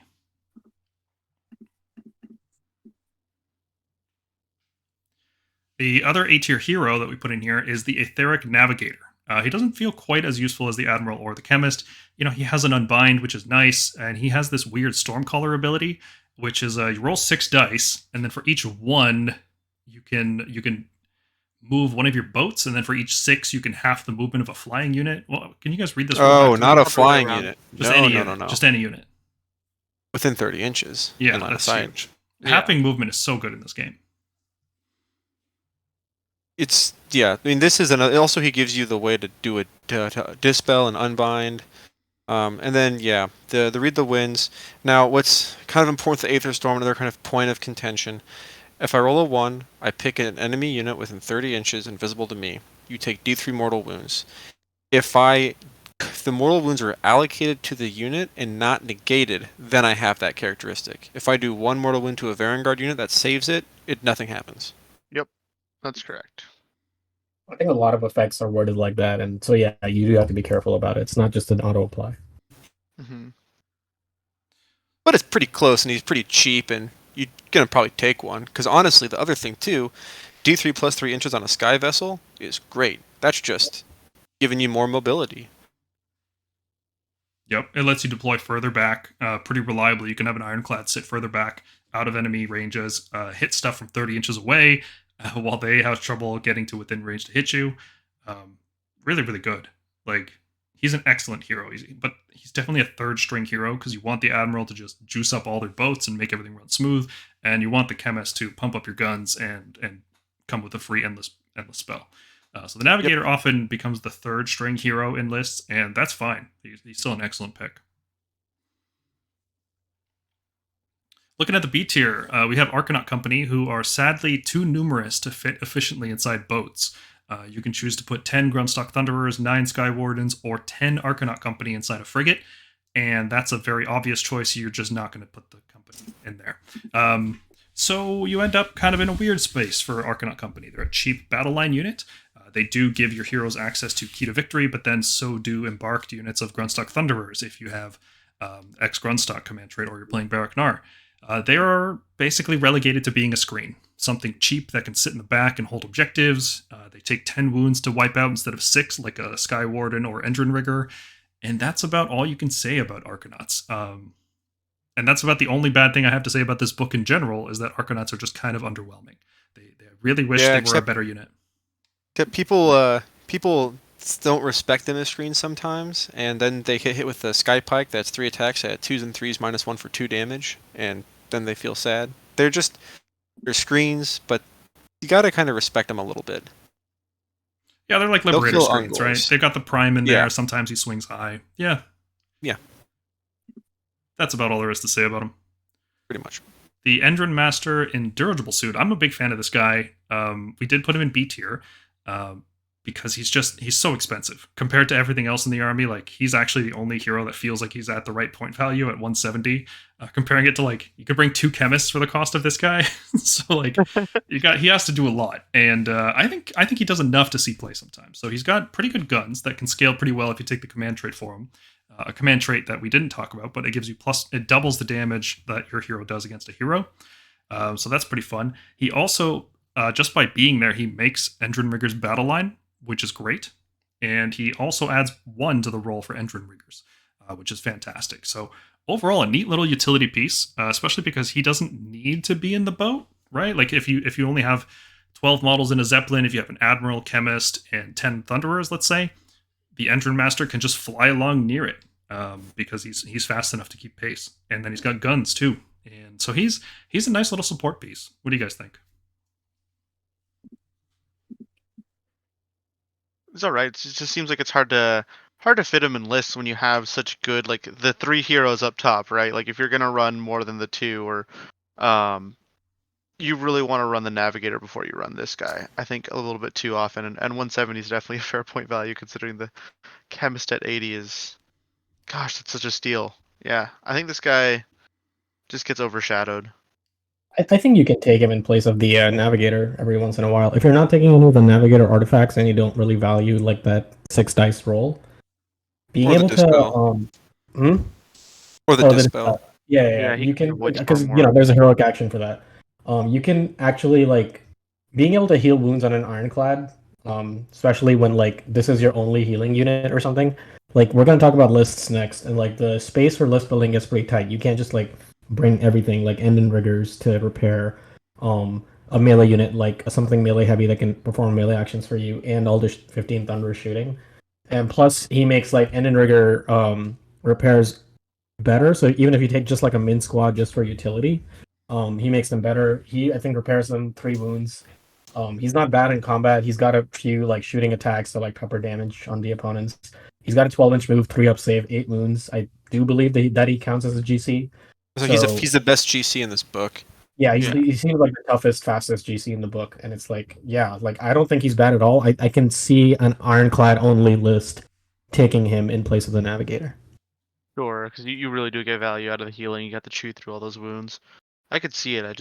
It's hard to not value the Navigator. Like, taking even, like, a Void Stone, for example, is just so good. But if you're not taking, like, Spell in a Bottle.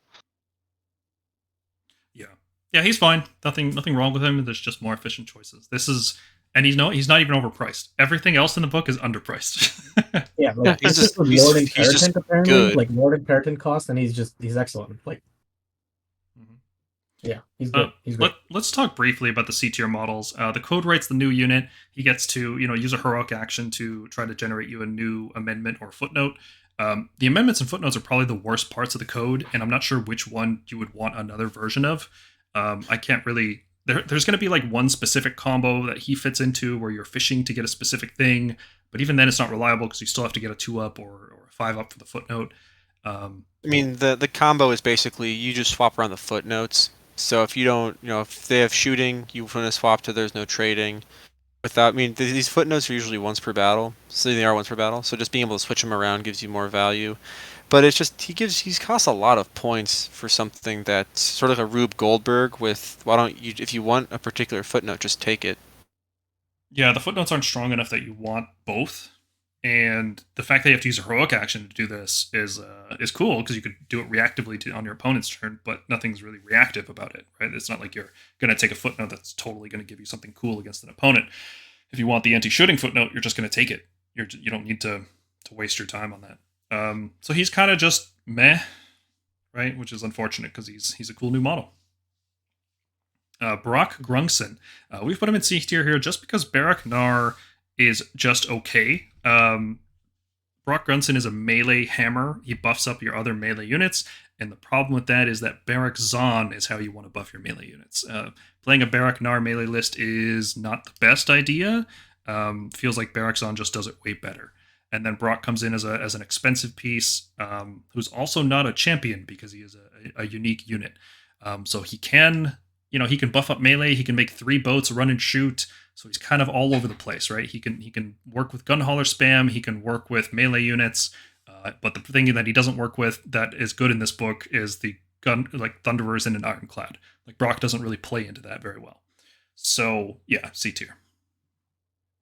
He does shoot insanely hard. He's got one shot that's 3s, 2s, -2, D3 +3. I just have to bring it up. I don't think it makes him that much better. Yeah.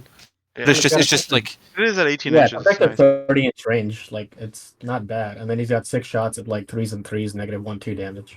Yeah, if he could take the command trait Grudge Bearer to double damage against heroes, he'd be very good. But as it is, he's a little underwhelming. Not bad, still playable, still viable in competitive games, I think. Just a little inefficient compared to other options. Yeah, but he costs more than the Admiral, Navigator, and Chemist combined when you take Spell in a Bottle. So it's just tough for me. Yeah. He's the only well-costed hero in this book. Endrinmaster's there too. Dirigible, yeah. man.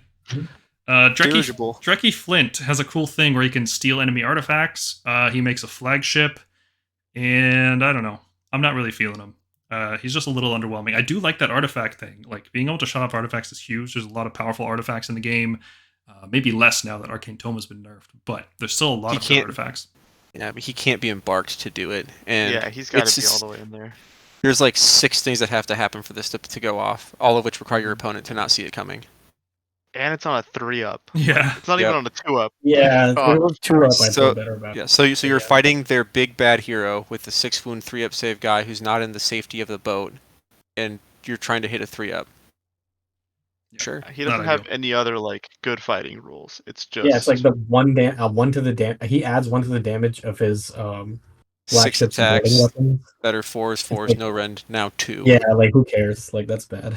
yeah, like he doesn't even have the 3 damage that the Admiral has. The flavor is on point. I like the fact that he's buffing the crew on the boat to do more damage. I love that. But no, in terms of the artifact stealing is just such a good thing. He's always going to be a thing you got to remember that exists, right?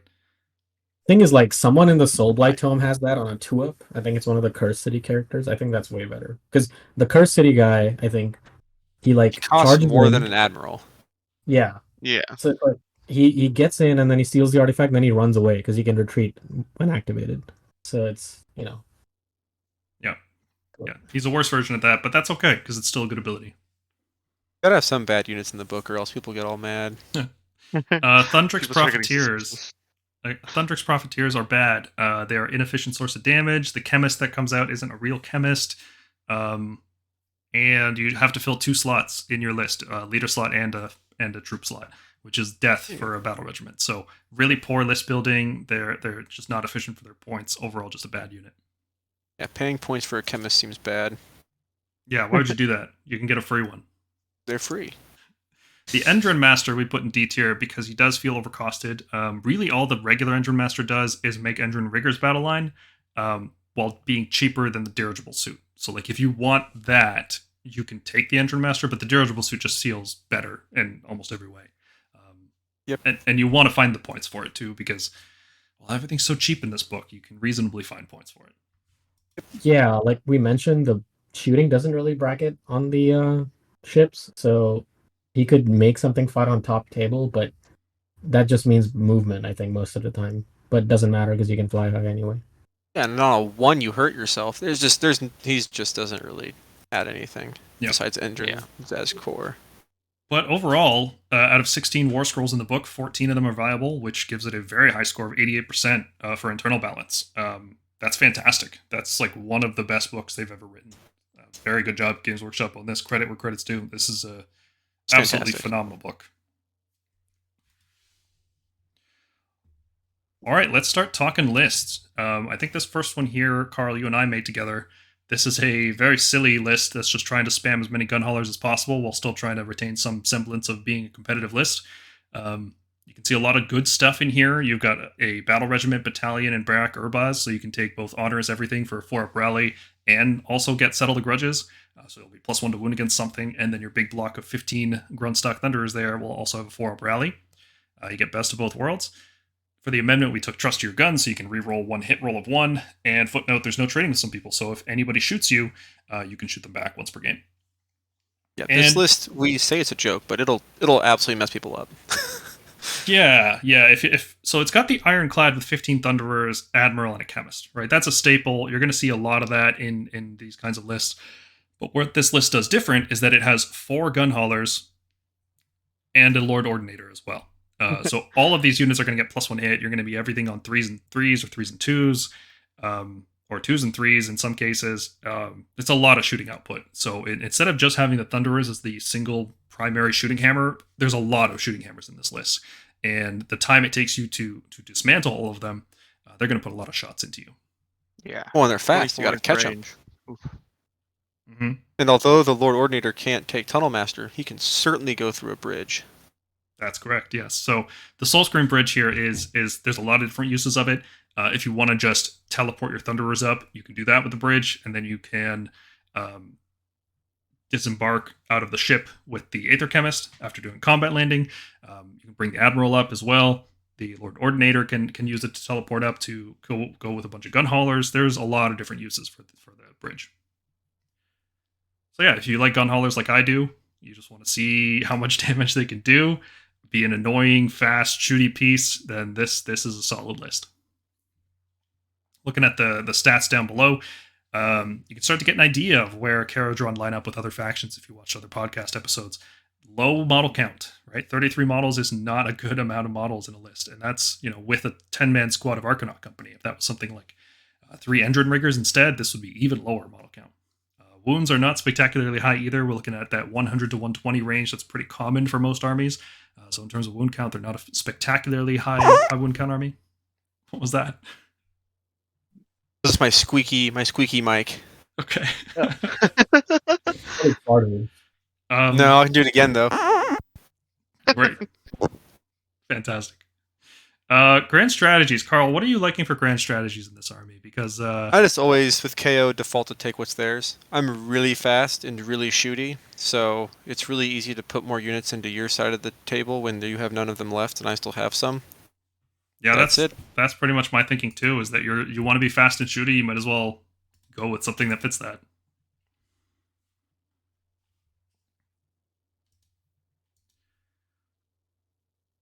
Second list here. Carl, did you write this one? Yeah, he did. Oh, did I? Oh man, this looks like something I would write. But yeah, this is the one. Yeah, this is probably my attempt to kind of highlight how the Cunning Fleetmaster could be used. It's just really good for moving stuff into position. So what this lets you kind of do is basically. I don't think I wrote this one, man. This doesn't have the combo wombo that I like with it. This doesn't have Gotrek, but this has Cunning Fleetmaster. Where's my Chemist? Where's my negative 10-point Chemist with Purple Sun?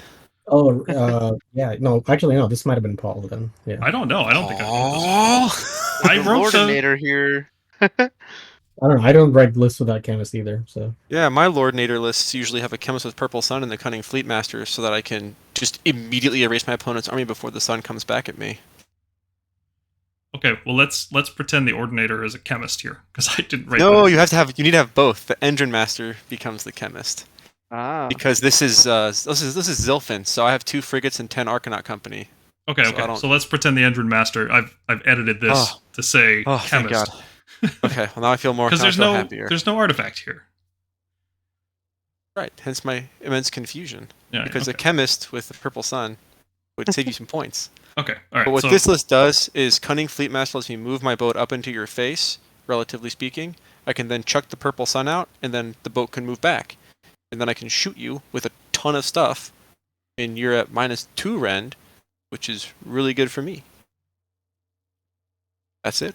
Solid. Yeah, and you've got Barak-Zilfin here to fill out the battle line, so your frigates count towards battle line.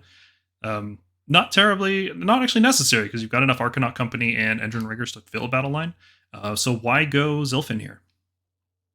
Well, because let's maybe a 1-drop, which I think this list actually ends up being anyways.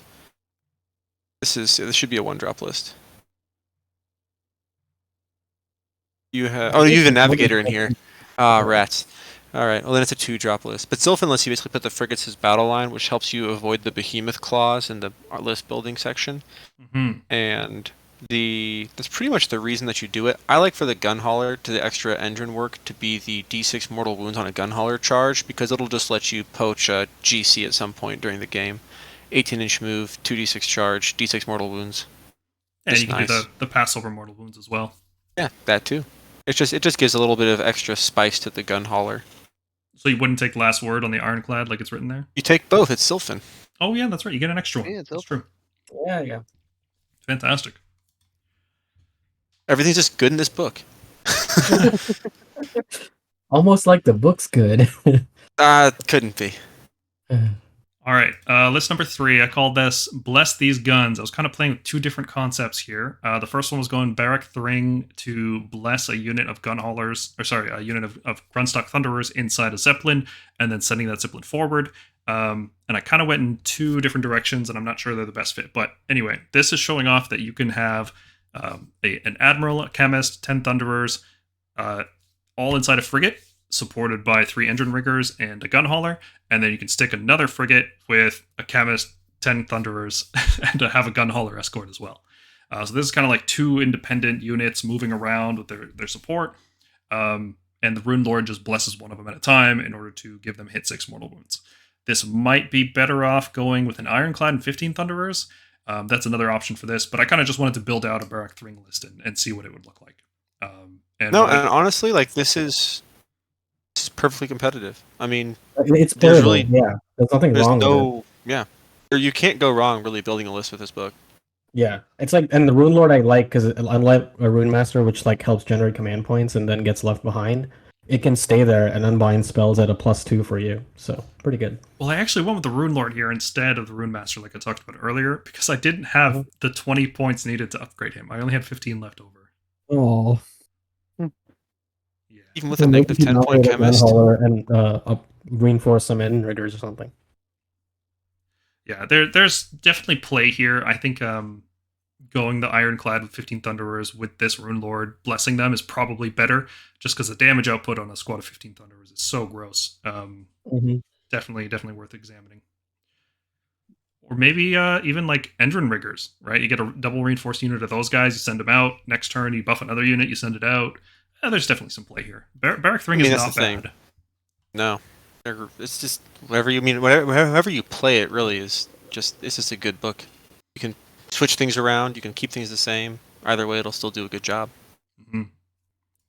List number 4. This is my attempt to make a Brokk list, Barak-Zon. So this is going Barak-Nar with a battle regiment. It all fits into 1-drop nicely. I bring a Endrinmaster, and this is the D tier unit we talked about. This is exactly the niche he has. If you want to bring an Endrinmaster, but you don't have the points for a dirigible suit, well, here you go. Bringing him allows me to bring in 3x6 squads of Endrinriggers as battle line. And those guys all get buffed up by Brokk to give them all +1 attack if Brokk charged. That's supported by 2 Grunstock gun haulers, and then an Ironclad to fit all the heroes and some of the Endrinriggers in there as well. You would be able to fit all the Endrinriggers and the heroes inside the Ironclad, protect them, move it up, and then just charge in and just deal a whole bunch of damage. So that's my attempt. I don't know how good of a list this will be, because it feels like without the heavy shooting power from either Sky Wardens or Thunderers, I'm not sure, but I feel like just with how strong the book is, this is still going to be like a 4-1 list, probably. Yeah, I mean the big change you see with this style of list is I see some gun haulers are here, which is why I know you built it. But if you drop the Ironclad and, dare I say, perhaps a gun hauler for 2 frigates, now the Endrinriggers can all ride in style, go 2 different directions, and you can sort of bounce around a little bit. That being said, whenever I try and build a Brokk list, they do tend to feel kind of anemic, because you're sort of obligated to bring at least 2 units of Skyfarers, who then will need boat protection. Now you're looking at Brokk. the 2 units of Skyfarers, and at least 600 points in boats. So it just becomes a little bit smaller than I would like. The problem with the idea of going a frigate here is that breaks the battle regiment 1 drop. So you end up with minimum 2 drops in that case. Yep. Yeah, there's just an inefficiency baked in with Brokk when you get to the list construction stage. But yeah, it's got some other stuff I like in here. For example, the Endrinmaster with Stormcaller, because there's no room for a Khemist in here. I wanted to bring a Navigator instead, because I want to give away the first turn. I want to half the enemy movement and then hit them really hard, hopefully get a double turn. Stormcaller makes that more reliable, being able to fish for those 1s or 6s as I need them. Leadership of the Alpha here also lets me issue all-out attack to all 3 units of Endrinriggers, which is going to be very useful. Everything's fighting at peak efficiency.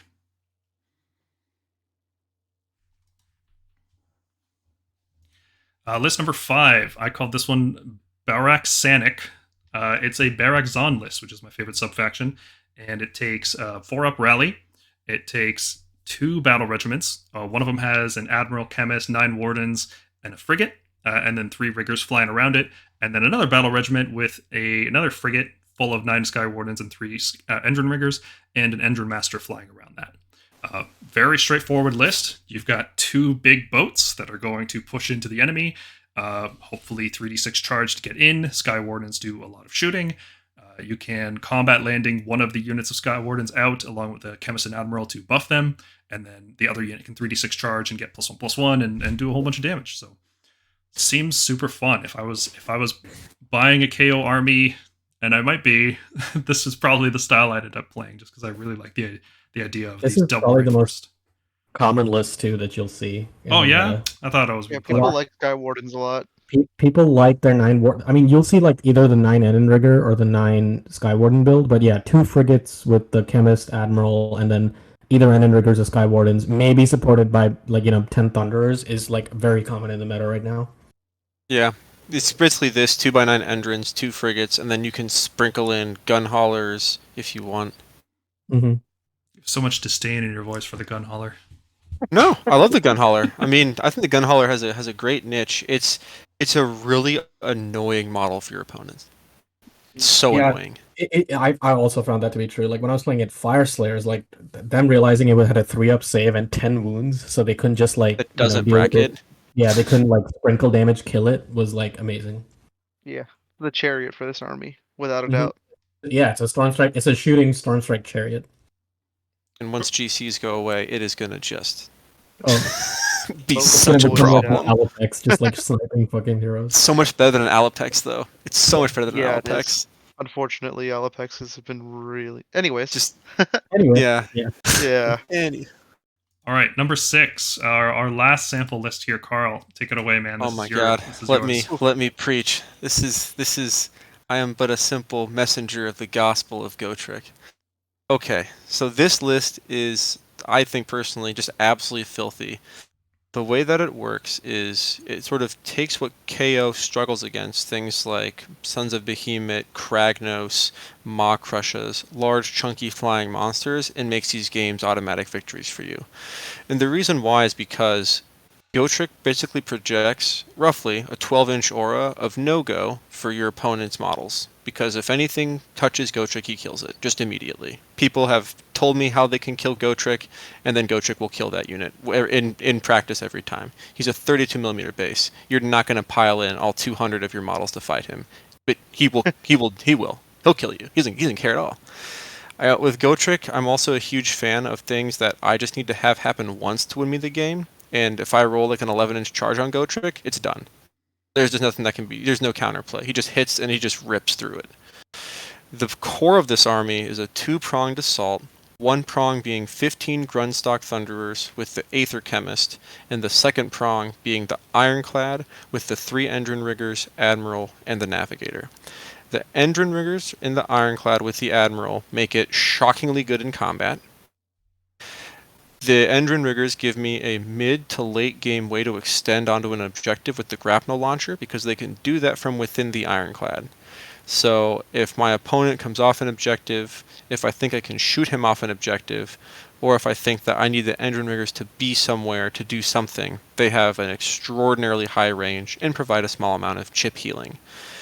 People really don't understand how much damage they take when they charge the Ironclad, and it's a lot, and that's great because it provides us a nice bulwark. You do need to have screens in this list. The 2x10 Arcanauts provide screens and home objective camping. They're also really good in further preventing the amount of models that can touch Gotrek.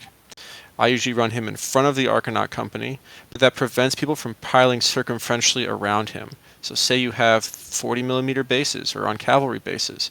By doing this, I can essentially prevent you from maximizing your damage into me, and then he kills you.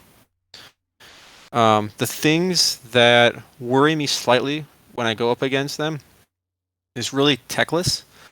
1-drop lists that can bubble out an insane amount of mortal wounds. I don't have the Voidstone Orb, and I only have 1 Unbind built in with the Navigator. So this list really has to be a 1-drop so that if I were to win that roll-off, I can go first, and this will immediately glass techless. He's a big base. It's going to be really hard to hide him, and he'll just die. +1 to wound on the Thunderers, that can be an additional +2 rend, making their basic weapons -3 rend, the Aether Cannons -4 rend, and the no rend weapons -2 rend. This list just provides an absolutely outrageous amount of damage, and it makes me so happy to run it because I get to play Gotrek, and I love Gotrek. Let me ask you a quick question. You said you had +1 to wound. That's from Settle the Grudges, right? So this is why you're playing Yes. Barak-Urbaz? So I play Urbaz for the combination of Settle the Grudges and to 4-up Rally the Thunderers. You can use it on the Arcanauts. I never have because I don't care about them. But what's also helpful is that the way that this list is constructed, if I need to, I can put all 15 Thunderers in the Ironclad to start the game. 15 Thunderers, 3 Endrinriggers, and 3 characters is 21 models. It's totally okay. And so what that does is it basically gives me further anti-alpha insurance, because if the 1-drop, it's going to be really hard for an opponent to punch through 2 25cm screens of Arcanauts with Gotrek to get to the Ironclad. And then my turn, I have an unstoppable Soul Scream Bridge, followed by an Ironclad Deep Striking, and then a Tunnel Mastering Khemist to support the Thunderers. And it just means that I can absolutely crush one flank with Gotrek taking the middle of the board. And in this GHB, where a lot of the games tend to be relatively few objectives, there's no Silk Steel Nest with 8 objectives to worry about. It's extraordinary. People talk about being able to just dodge Gotrek all game, and that's totally fine because in a 3-objective game, he guarantees me one of those. And now you got to fight for, you're basically making your opponent fight down an objective for points. And of course, like in Realmstone Cash, you just win the game. So I just really think this list is really good. I don't think there's a lot in the meta that I see nowadays besides the techless list, which is now I don't know what that's going to look like after the errata. That's going to provide a hard counter to this. And it's if I win the double turn, I don't think there's anything in the game that can survive this. Do you worry about Khorne at all? So one of the things that Khorne likes to do is they take an extra artifact sometimes, and one of those is they put it on a Bloodthirster, I think. Argath Kingdom Blade. Yep. And they put that on a Bloodthirster, and then they just send that Bloodthirster out with Killer Instinct and Murder Lust, and it's like moving something like 28 inches plus D6. And it'll, charge Gotrek and kill him. No, it won't. No chance, because Gotrek reduces all damage to 1. Oh, yeah. So I'm an 8-wound model. But the thing, people think that this works. Yeah, you just find a tower too. Basically, the only way they're killing Gotrek is with attacking in conjunction with Bloodletters or some Skull Reapers or something like that. Exactly. So this is a sort of army where people think I can just do this, and then Gotrek kills it. And I'm not a fool. I see what you're trying to do with the 20 Bloodletters, the Bloodthirster, the Rube Goldberg you're assembling. I'm a 1-drop, and I'll kill a Bloodthirster, and you'll charge the Bloodletters. I'll kill them with the Unleash Hell. You have your screens, but with the 1-drop and the ability to dictate the tempo, it's extremely hard to get the most favorable matchups into this in terms of getting your guys into combat. Mm-hmm. Yeah, there's very few things. What you're probably more scared of is other KO turning off Gotrek's ward and having mass damage. Except that they like to not be 1-drops, and you got to be within 12 inches of Gotrek and hit the 2-up to turn it off. And you're also with KO, you're usually rend -1. So if I Finest Hour and All Out Defense, that's kind of hard to get through. And then I just heroic action, heroic recovery him in my turn, and now I know you're at least 12 inches away from a very pissed off Gotrek. And yeah. I If also you fail, know that it's if over. yeah, that's the thing, is that if they succeed, he's not even a quarter of my army. You know, I'm sad, but if you don't succeed, you lose. And with me against KO, I have 2 ways to very reliably take out my opponent's main threats, because it's very hard to screen other KO if you don't take at least 2 screens to assemble the layers. And if you're taking 2 boats and no screens, it's fine. 15 Thunders will kill a boat, and I have there's no trading with some people specifically for these kinds of matchups, where then you have to shoot everything into my 3-up, then to be a 2-up save Thunder block. Well, I know you're in range of my return volley. Mm-hmm. So this is a very sticky list, and I think I've played it a few times. Unfortunately, the rally nerf doesn't change a whole lot, but I mean, I brought back 9 Thunders after they weren't able to be killed by a bunch of Varangard, because you can just pull them strategically, keep a few alive, rally them back, and then you shoot back into the thing. You lose nothing by doing that, because shooting is an inherently unbalanced mechanic that requires you to have just not risk anything. Right on, man. Good list. Yeah. Love it. I think I'm excited. I'm excited to play it some more and sort of see how far it can go. But I think all these lists are good. I think KO is a book. There's really not a list that I've seen or that I've seen online where I just think this is a terrible list. I think this could be maybe more optimized. But you take this list to your Sunday morning, Friday night game store, and you'll be able to play. It's a great book. A lot of ways to play it, and none of them are bad. Absolutely. Yeah, that's actually our first point here on the Kharadron Overlords total review. They have great subfactions, and almost every unit can be battle line, so you get tons of options for list construction. Even if there are some things that are a little bit better than others, nothing is bad except maybe Thundrix Profiteers. That's the only bad unit in the whole book. Spell in the Bottle is incredibly strong. It allows you to autocast any endless spell for free. Not having to pay points for it is just absurd. That seems like it shouldn't be, right? Like that's an easy errata target. I don't understand what honestly, the Thunders. If you want to raise points on your units, I think that's the easiest thing to do is to say no. You got to pay for an endless spell. Yeah, Yep. because that changes a lot of the builds. I mean, not Mhm. really. I just lose a unit to Arcanauts and not. It's still a 10% increase in Yeah, your but army still- if Soulscreen Bridge is your main go-to. No, yeah, Yeah. it's an easy errata target. Yeah, you've mentioned how important those screens are. So. They are. Well, I would drop the Endrin Riggers and I'd put 10 more. I keep the Arcanauts. Mm-hmm. That's kind of the bonus unit that is there in case I need them. The army is very fast. It's also very mobile, which most armies are one or the other, not both. Like Stormcast, for example, have some good mobility with translocation and reserves, but we are generally a slow army, capping out a 12-inch move for everything. This army has both. You can teleport. You can teleport stuff around the endless spell, the bridge, which is guaranteed. Which might as well just be a faction ability.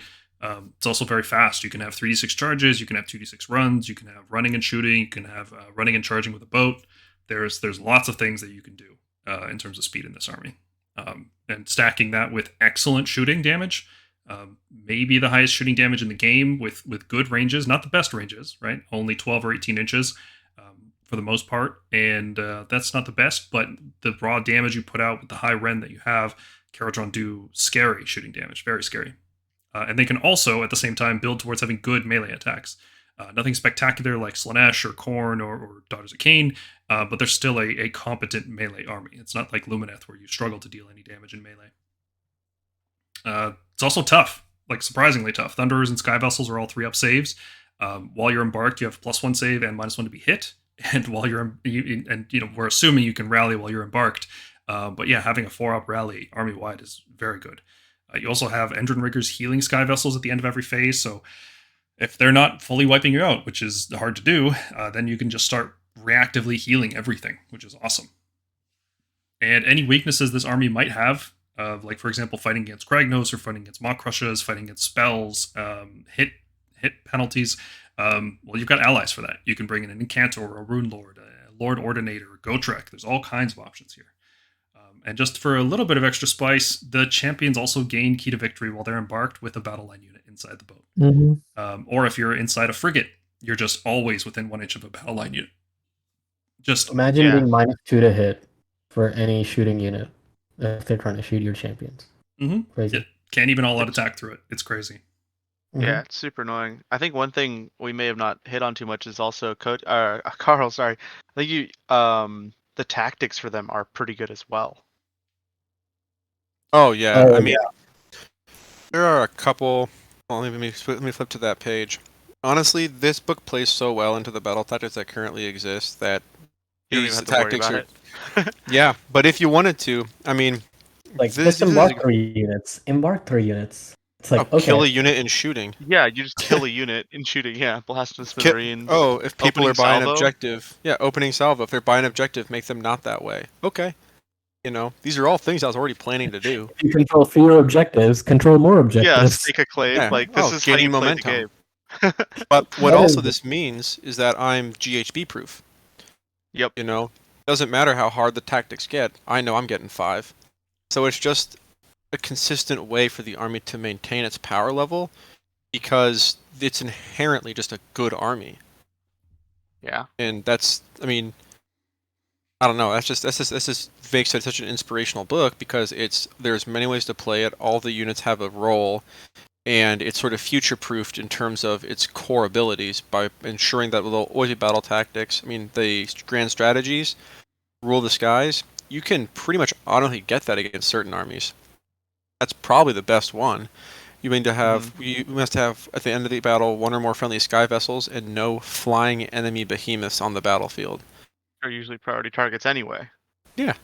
You're already planning on doing that. If that's not the case, then something's already gone horribly awry, and you're probably doesn't matter either way. Yeah, it's not a perfect army by any means. No, there are some weaknesses. So I got a short list here, but we can add more onto this if we want.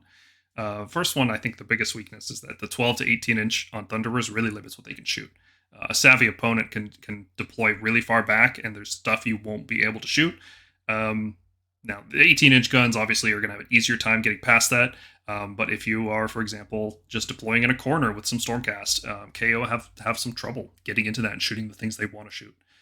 Well, you just have a screen and have things that you want to protect 9 inches behind. Yeah. And that means that even with a fly high or a soul screen bridge, they can't reach them. That's it. I mean, they can with the 24-inch guns, but there's things you can do to protect yourself from that too, like GC rules or whatever. Yeah. The limited capacity. Just anti-shooting. Yeah, any anti-shooting tech is also really good here. Like you mentioned, the new OBR trait that gives you -1 hit, -1 wound. That's devastating for Kharadron. The fact that you can't snipe out that hero either is really bad. Yeah, that'll single-handedly ruin a lot of the lists, except for the Gotrek ones. Yeah, you need a backup plan, right? Like we did How to Counter Tzeentch recently, and we talked about how you need a backup plan in your army for when you face something that can shut down your magic, or just something that has more wounds than what you can handle, and that's why a lot of them are pivoting into Kronspine right now. Kronspine's great in KO too, but you don't need to go into that. Always has been, because you can eat your own soul screen bridge. You sure can. And it's fast, keeps up with the boats, and keeps people away from your boats. Mm-hmm. And it lets you charge the soul screen bridge too. How do you eat your own bridge? Sure. It's not your bridge. I'm not a 'cause it's wizard. water. Not a wizard. It was still You see a cast. wizard? Okay, I see. It It has to to be. Never. It Yeah. has to target a spell that was cast by an enemy wizard. Yeah. Oh, is that how it's Oh. phrased? Yeah, that's how it's Oh, phrased. Yeah, I was about So to say, much like, wait a for minute. that. I'm like looking through, seeing if there's like some way to kill yourself here. Classic KO players, it angle wasn't even shooting killed by a stuff that wizard. doesn't exist. Sometimes you got to shoot from the hip, right? See what sticks. That's, Yeah. that's the way. Another weakness here is that there is limited capacity in sky vessels, and that requires a very careful list building. If you just willy-nilly put random units together in a list, if you bring, I don't know, like 30 Thunderers and you only have 1 Ironclad, well, a lot of those Thunderers aren't going very far. So you have to be very careful when you're building a list, which I don't know how much of a downside that is, frankly, because it's so much fun to build lists for this army because everything is good. So many different options. It is an elite army, very surprisingly elite, but I think that's a result of Arcanaut Company just not being very useful for anything except screening and holding objectives. But all the units that matter are low model count, and you can't contest objectives while you're embarked, which is rough. If you're trying to fight against something like Gits or the new Soulblight book that is just going to swamp objectives with bodies, you may not be able to kill enough of them in order to contest it from the safety of your boat. There is no way to revive or summon, and when you combine that with a low model count elite style army, every single loss really matters. I would say it's even more important than it would be for an army like Stormcast, where every single piece that dies is important. Your boat dies, that's a big deal. Even if your Endrinriggers die, that's a big deal. Your Thunderers die, that's a huge deal. Your heroes start getting sniped out. It's every single loss really matters. Whereas, if I'm playing Stormcast, for example, my Lord Relictor dies, like, okay, I've still got, like, the hammer units are what matters there, right? But every unit in the Kharadron army kind of supports and builds off each other. Yeah, even with the recent nerf to rally, it matters a lot for that 4-up rally on the Thunderers. So definitely puts a cap there. Yeah, it's not like they can go from like having 4 Thunderers to 12 or something, so they are somewhat limited. But I mean, the other thing is, actually,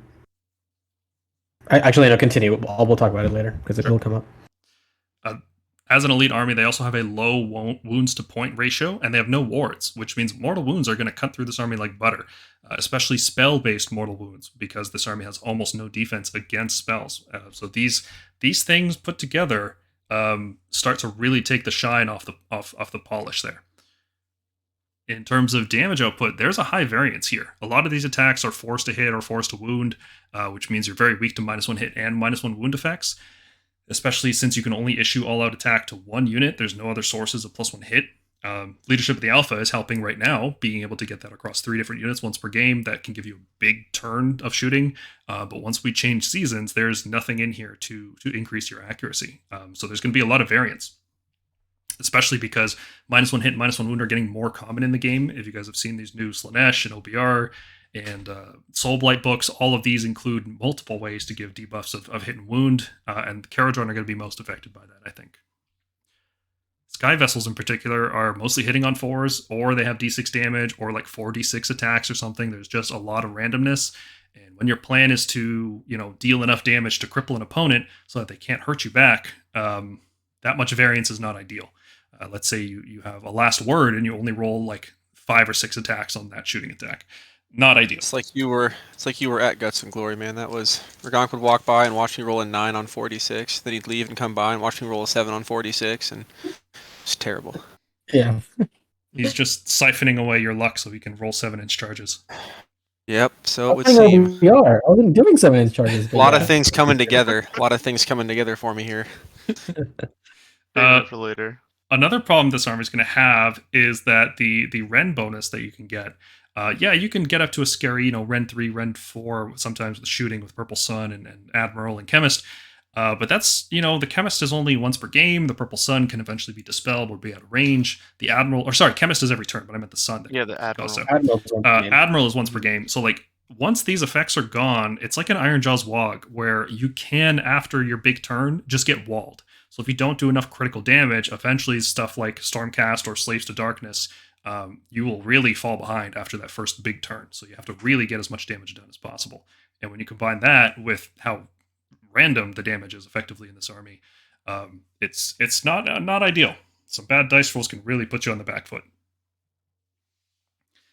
This army uses a lot of command abilities, but outside of Barak Nar and X Grundstock, there's not really a lot of command point generation. Most of your commands or your heroic actions will be spent generating command points, which is unfortunate because it's going to be a lot of times you want a heroic willpower at the same time. Thankfully, this season allows you to do both if you're going second. All of your heroes are GCs, I think. So that's not the end of the world. But if you're looking for a future, that's going to be a downside. Anything that can disrupt command points like Total Eclipse or, let's say, more gas charging in, they disable Unleash Hell. There's a lot of stuff that can disable commands in the newer books. So that's definitely a weakness that you can exploit. After the season's over, there won't be key to victory anymore, and there are no bodyguards here to protect heroes. And if you lose your Khemist or Admiral in round 1 before you can really pop off, that's going to really, really be awful. One-drop lists will always exist. One-drop lists will always be able to snipe out a Khemist and Admiral, and it will only get easier once key to victory is gone. And these heroes can just be shot normally. So that's definitely a weakness. And the last one here I noted is that there's no wizards for Mystic Shield. And in an army with 3+ saves, it really feels like you want Mystic Shield. Being able to stack that to a 2-up on the Ironclad or 2-up on Thunderers, stacking that with Embarking, and stacking that with all of defense, it feels like you really want a Mystic Shield. And without a Navigator or with the Voidstone Orb, very limited ways to stop magic. In particular, like more than one spell per turn kind of magic. Yeah, you got to use bullets. Yeah, you gotta kill him. Just kill him. Yes, I roll to unbind with my rifle. But no, that's pretty actually well. a real problem for this book. The other real problem is, like you said, like once that GC rule goes away, now the heroes are always -2 to hit in the best of scenarios where, like, because they're on the boat, they're usually near a unit with it for lookouts, so they're gonna be -2 to hit. But if you have a mortal wound shooter like long strikes and you get even the tiniest bit lucky hitting on 4s, you can snipe out the heroes. They're all like 5 and 6 wounds, and like Paul said, they don't have wards.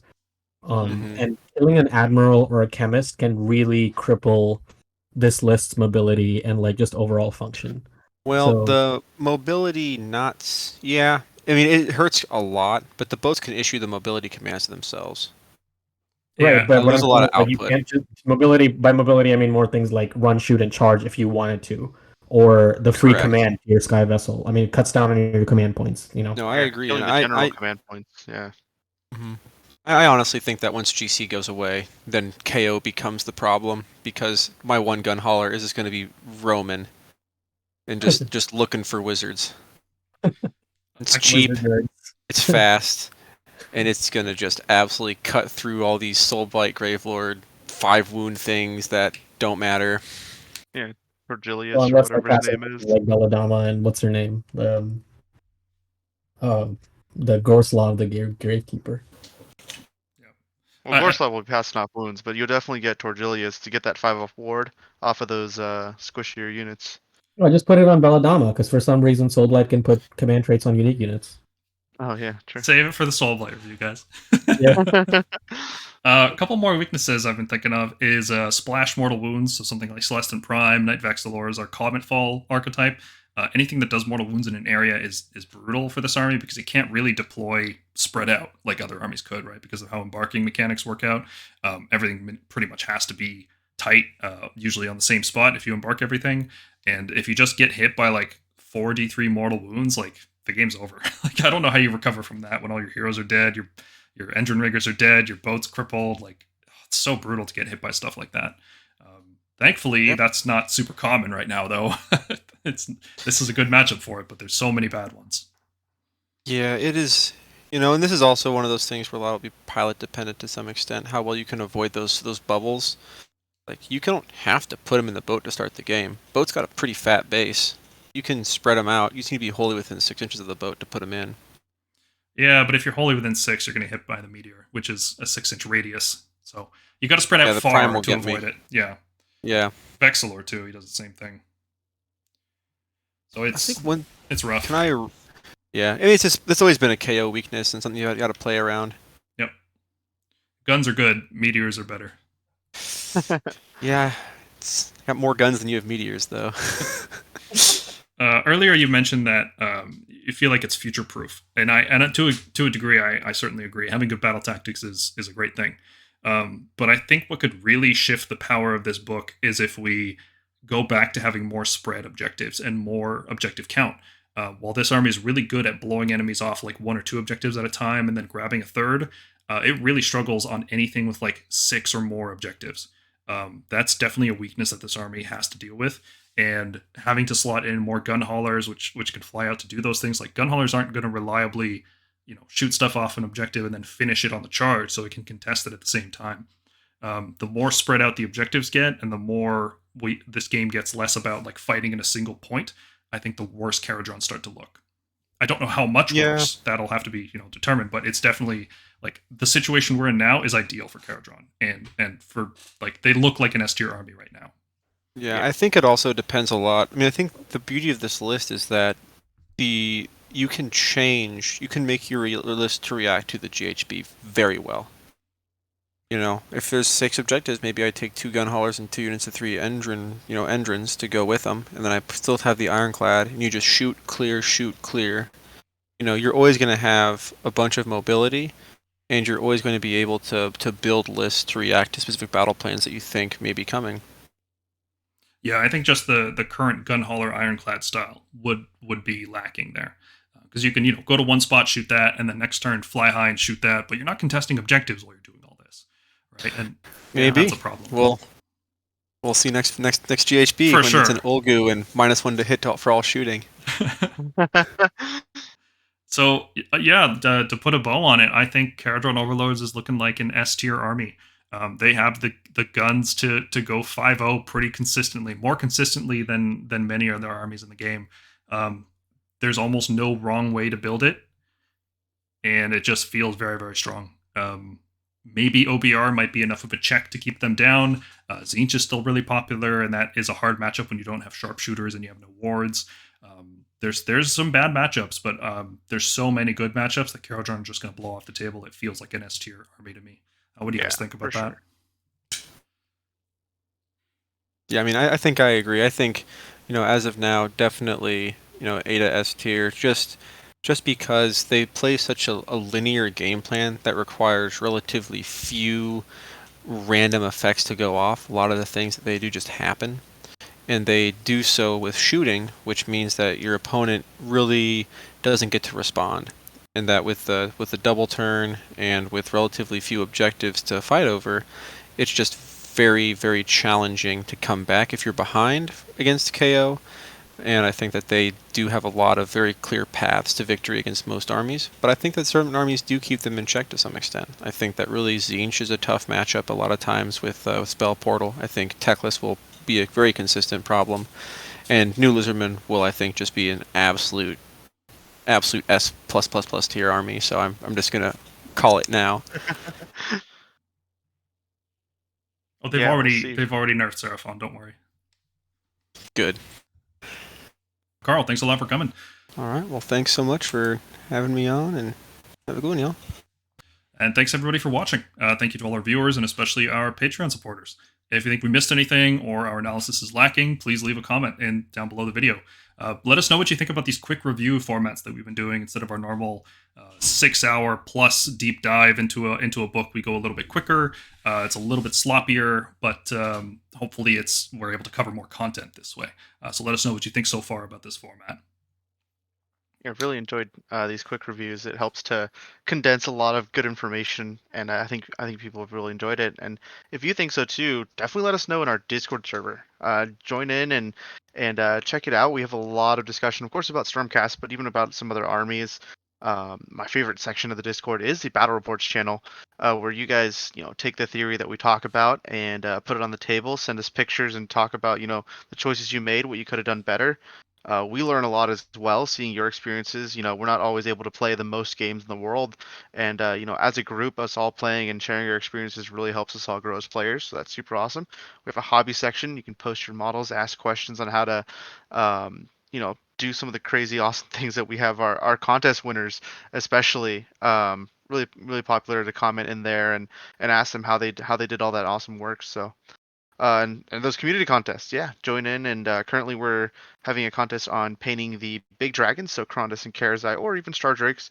If you want to join that, great, exciting moment to get some prizes for your awesome painting work. So consider supporting us, and thanks so much for watching.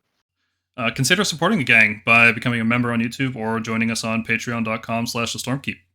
You can get access to videos early. You can get access to the slides that we use. You can get access to a private list workshop if you have a tournament coming up and you're looking to refine a list. Coming up on the podcast, we have a full review for Battletome's Blades of Khorne. We've got another one for Osiark Bone Reapers. We've got a special guest coming on for that one. And we also have a full review of Battletome Seraphon whenever that eventually launches.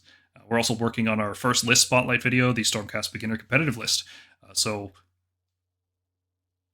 Yep, that's it. Thanks for watching. I'm really bad at this part. Thanks, guys. Thanks, guys. Bye.